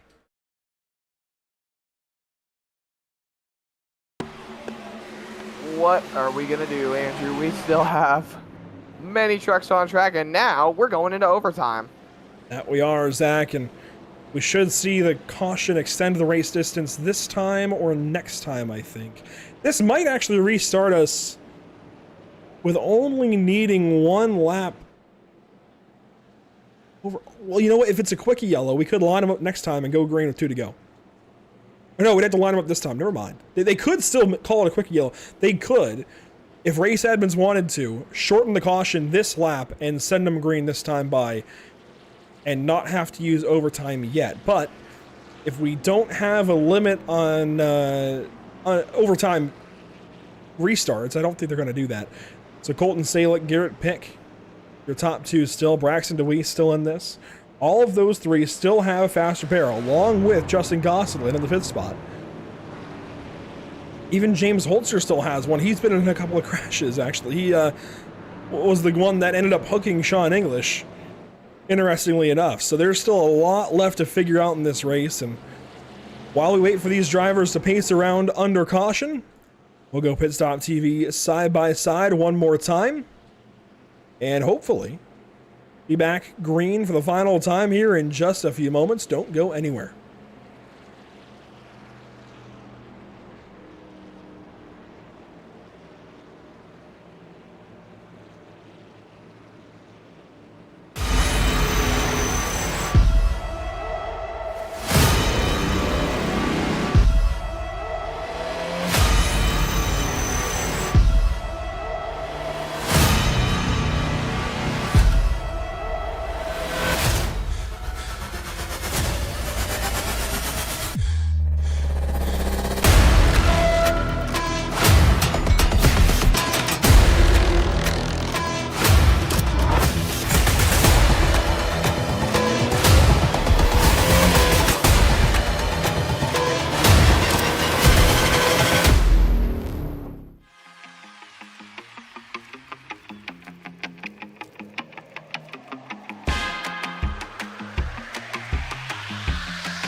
Welcome back to the virtual Daytona International Speedway. Green-white checkered attempt number 1 is afoot.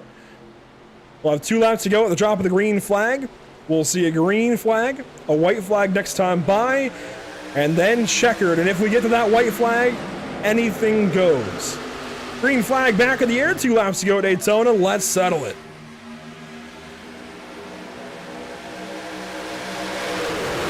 Look at these drivers all over the place going through turn 1, Andrew. They are just trying to find ways to get to the front and get there quick. And already that third line is evolving. You saw Signs go up there. Garrett Pick goes up to defend, but this gives the top side a huge, or the bottom side a huge advantage they have not had all night long on a restart. Because of the disorganization further back up top, this gives the bottom a huge lead, although here you go, Gosselin up to the top side, now bringing the fight to Deweese, and poking that nose ahead, here comes Chase Stewart. We're going to have ourselves an official race if we get back to the start-finish line, and no, crashing, Deweese and Stewart, and more. Groff gets turned, no caution yet, the race is official, wow! They are going to race it back around, white flag in the air, 1 lap to go, presented by Whiplash Simcams. And there are now they're crashing some more. Wow. Again. There we go, a few more. Big crash to 51 of Bruno. James Holzer is now leading. Heath Job is second. Matt Bruno out of this. He's way back there. Colton Salick is now third. Then Garrett Pick in the 4th spot. What can he do? He's got help from Signs. Heath Job was a lap down earlier. He got the free pass. now he's up to second. He's only got one truck behind him. When does he make his move and when does he do it? Pick coming up in the 44. Here comes the run of the checkers. Heath Job gets turned sideways. Holzer is going to win the drag race to the line and win at Daytona by just a nose. 5 trucks pile in. James Holzer, $200 richer at Daytona, and we're sending cars skyward. What a finish at Daytona. There's Heath Job. He gets 40. Colton Salick gets 75. But the race EPI driver of James Holzer somehow in the end comes across first and wins the Heidi Strong benefit race. It's been so long, I had to remind myself. Heidi Nash, the reason we're here this evening, racing for her benefit. And certainly, I think James Holzer just happy to be here. Go back and see what happened there. This is coming to the green. Actually, this is as we took the green. And let's first, Zach, let's just watch the path that the O2 truck took to get to the checkered here. Let's come to the white flag. Hey, you know me, I love to see an O2 running up front. And the way he had the lead by the white flag and still held it all the way back around. That was a huge push he had on the outside despite the blinking. And he held it even when they got hooked around behind him. What a finish. Let's go back a little further. This is coming to the green. Well, if we can get... There we go. Here's the field. So watch. James Holzer lines up, what is that, 10th?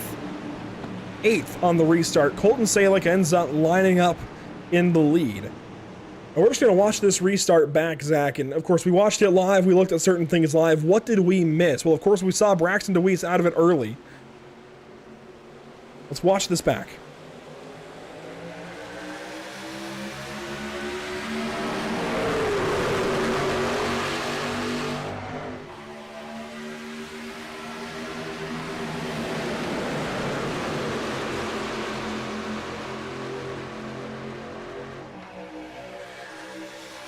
So watch Braxton DeWeese, the 8 truck. He's going to get hooked around at some point. I think it was out of turn 4. Everything came loose, Zach. This is a look at the replay.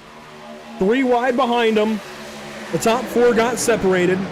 And that's where Stewart and Gosselin go up top. And Stewart sporting some GRD, Gosselin Racing Development logos on that car. There had to be some teamwork happening. And then here at a turn 4, what happens to the 8 and the 40? Gosselin goes up high. The middle kind of checks up. And I think the 40 got hooked around by Garrett Pick. You see Braxton DeWeese there into the inside wall as well. That was a big hit. Yeah, it's just an unfortunate end for a lot of these guys who were super fast all day and able to contend and keep moving forward. And now they're just going, packing it up and saying, really, what could have been? And there's another quick look at it. There's the spin. No, it rear ends it into the inside wall and then coming through the tri-oval. Everything else happened. Pretty much. Here's an onboard with Jason Maines, and this will be a good view as to everything else that happened. We still don't really know what happened behind the race leaders, but here's an idea as Jason Maines navigated his way through it. He just dropped anchor and let them all crash.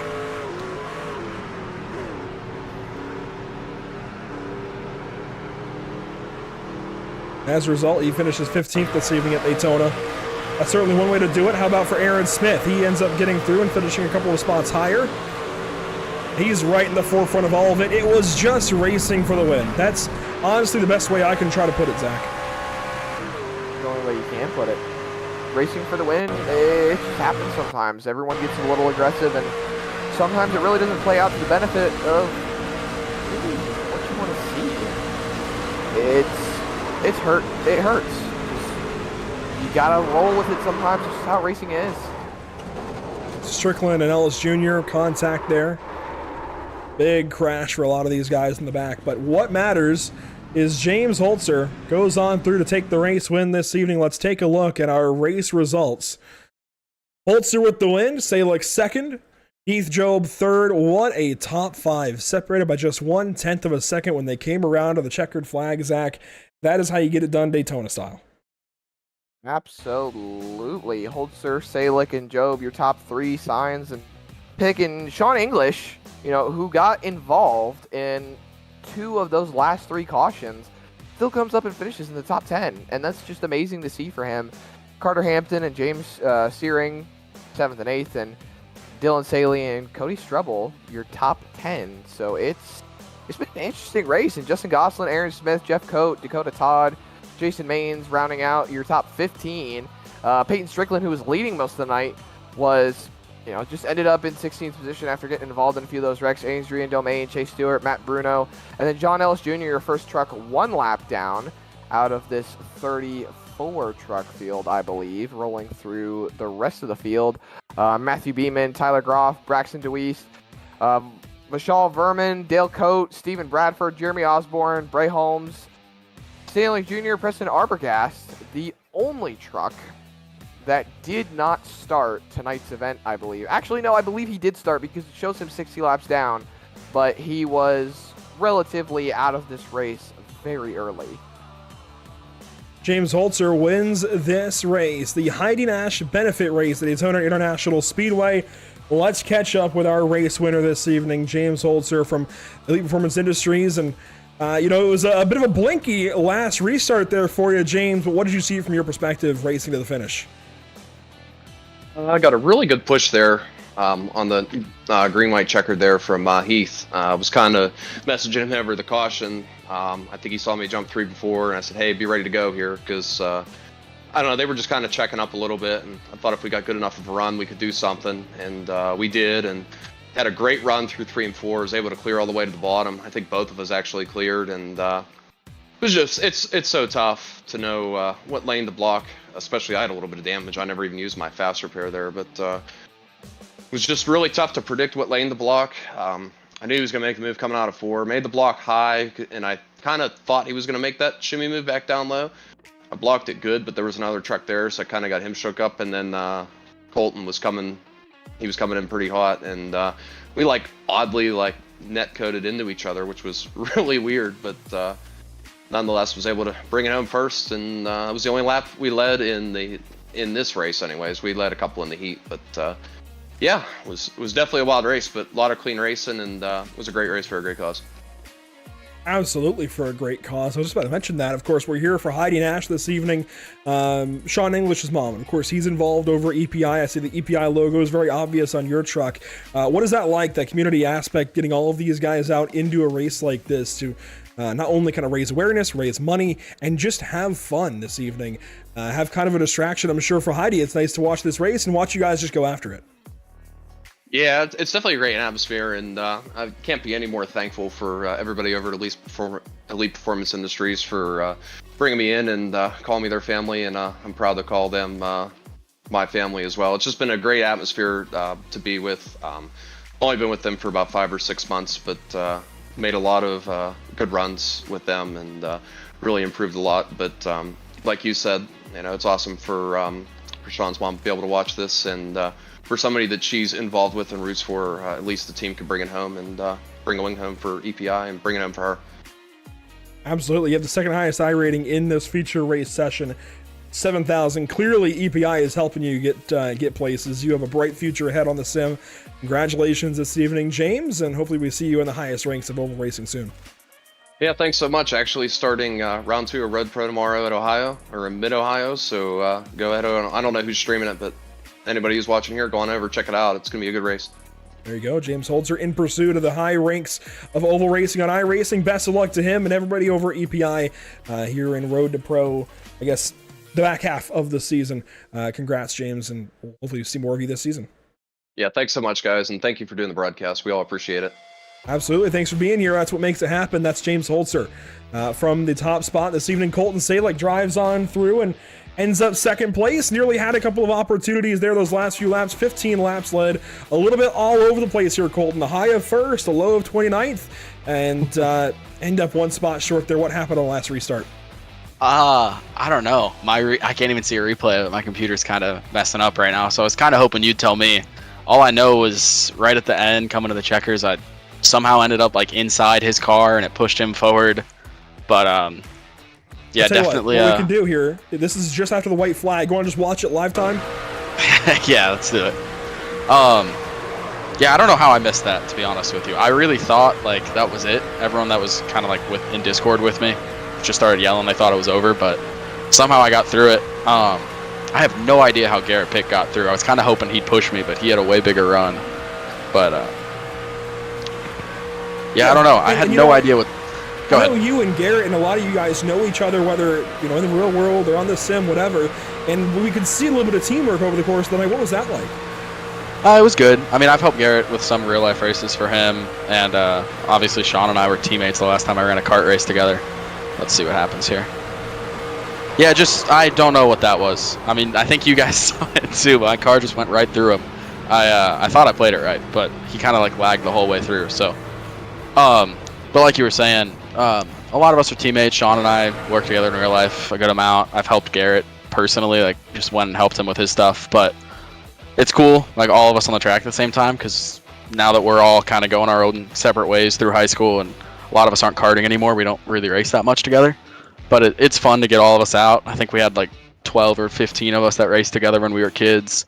So I wouldn't even call it teamwork. There was a lot of rivalries. I think they raced me harder than anyone else in the field, but it was definitely fun. As I said, I recognize a lot of your guys' names from karting, yourself, Garrett, even Chase Stewart from some kart racing. So good to see you guys out here on the racetrack this evening. And of course, for a really good cause, for Sean's mom.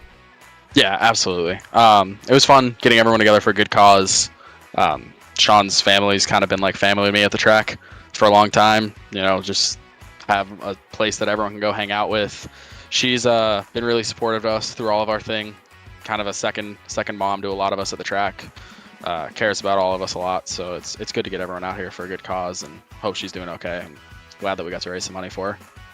Well, and that makes it even sweeter then to place pretty highly this evening, $75 for going second place. Colton, congratulations, and well, hopefully we'll see a bit more this year on Pit Stop TV. Yep, sounds good. Thanks, guys. Colton Salek, second place this evening, and of course, there was somebody in this race that this probably meant a little bit more to all night long. Unfortunately, didn't quite get the finish he wanted, but I think he'll still take sixth place when it's all said and done. And that is Sean English this evening from the sixth spot in car 960. And Sean, I'm sure tonight was a multitude of emotions, probably a lot going on, distracting you from a lot of it. But how do you sum up the whole thing now that we've gotten through 80 laps of racing in the feature event this evening in the Heidi Strong Benefit Race at Daytona? Honestly, this race went way better than I expected. I think 2 days ago we had about 30 entries, and pretty much just today alone we were able to hit up to 60 entries, pretty much max it out. For the most part, the racing was clean. There was a lot of green flag runs, and as my mom wished, whenever we wrecked, it always looked cool. That's definitely a bit of added bonus, all the sparks and parts and flying everywhere. Sean, I do want to hit on one thing here before we let you go, that there's definitely this family aspect in racing, and it's evident in racing to begin with, but of course there's a lot of guys here that in the real world and on the iRacing.com sim that you've worked with on and off iRacing. What is it like to have everybody come out here and support your mom Heidi and her fight through cancer? I mean, the support of the racing community is absolutely astonishing. I mean, being able to get people from the real life racing community and the iRacing community combined made an amazing race, and me and my mom and me and my whole family both appreciate everything that everybody's done to make this race happen. And of course, there were donations certainly encouraged and hoped for. I know, of course, cancer is no easy thing to go through. My grandmother recently went through breast cancer herself, and it takes a lot of toll on the body, on the spirit, and of course, unfortunately, on the wallet. That's just the sad reality of going through it. But this is a benefit race. How have donations gone for this? Do you have a number? I mean, where are we at?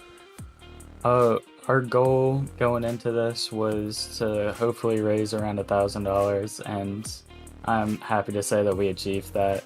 It's definitely hard on a lot of us for the family going through this, especially my mom. But as long as we're able to keep a positive attitude and keep our head high, we'll push through this. Absolutely, you guys got it. That is amazing stuff, and really good to hear at the end of the night. I know a lot of guys might only be able to give a few, and certainly those donations are just as equally appreciated as all the big ones that might come in.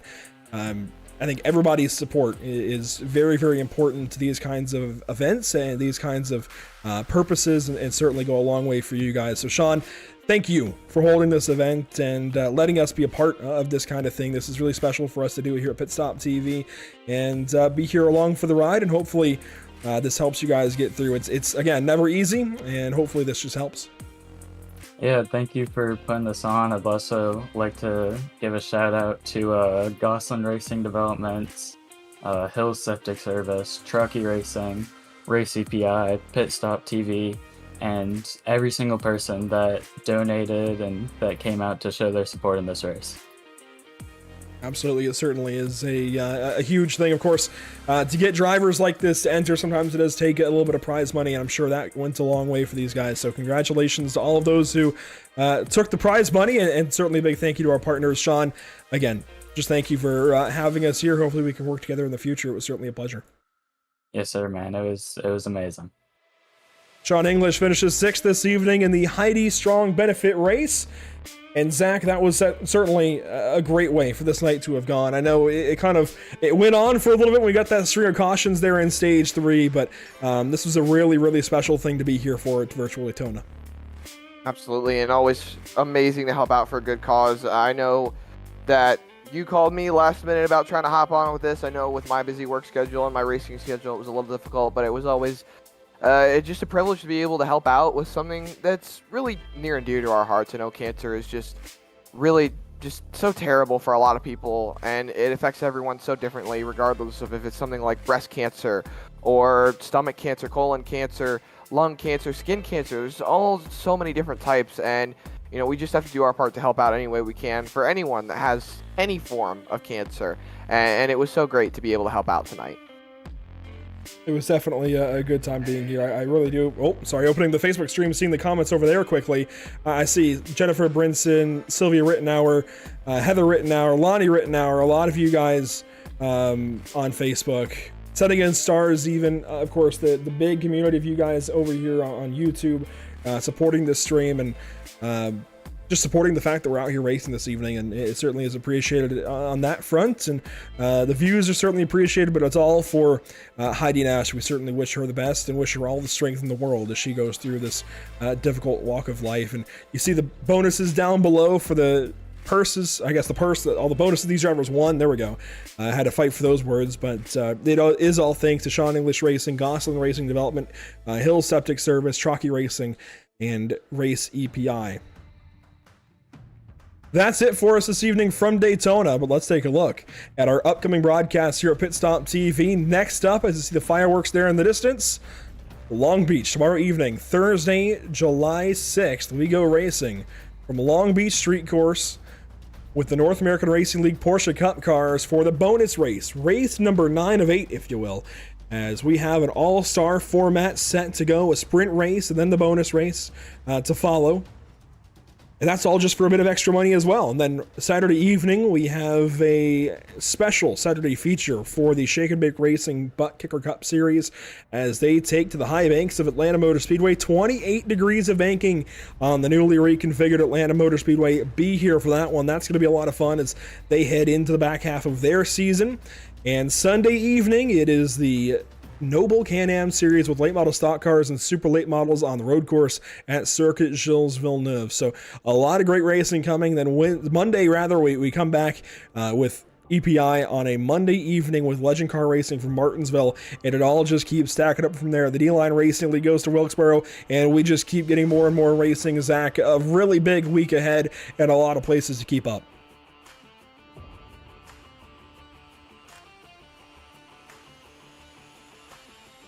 That'll do it for us this evening from Daytona International Speedway. Thank you, Zach, for being here this evening. Donating your time to be here out of your busy schedule certainly is appreciated. And thank you to all of those watching. A big thank you to our partners here at Pit Stop TV, listed there on the left side of the screen, Whiplash Media, SimCams, ATVO, and CC's Business, a big part of all of this. That'll do it from Daytona International Speedway. Thank you as well to In Audio, ATVO, Whiplash Simcams, OBS, and iRacing.com, all doing their part here, helping us put these kinds of broadcasts on. And congratulations to James Holzer, the winner of the Heidi Strong Benefit Race at Daytona International Speedway. Heidi, our thoughts are with you. Our prayers are with you. Our strength is with you. Kick cancer's ass.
Hey everyone, I just want to say thank you to everyone for your support.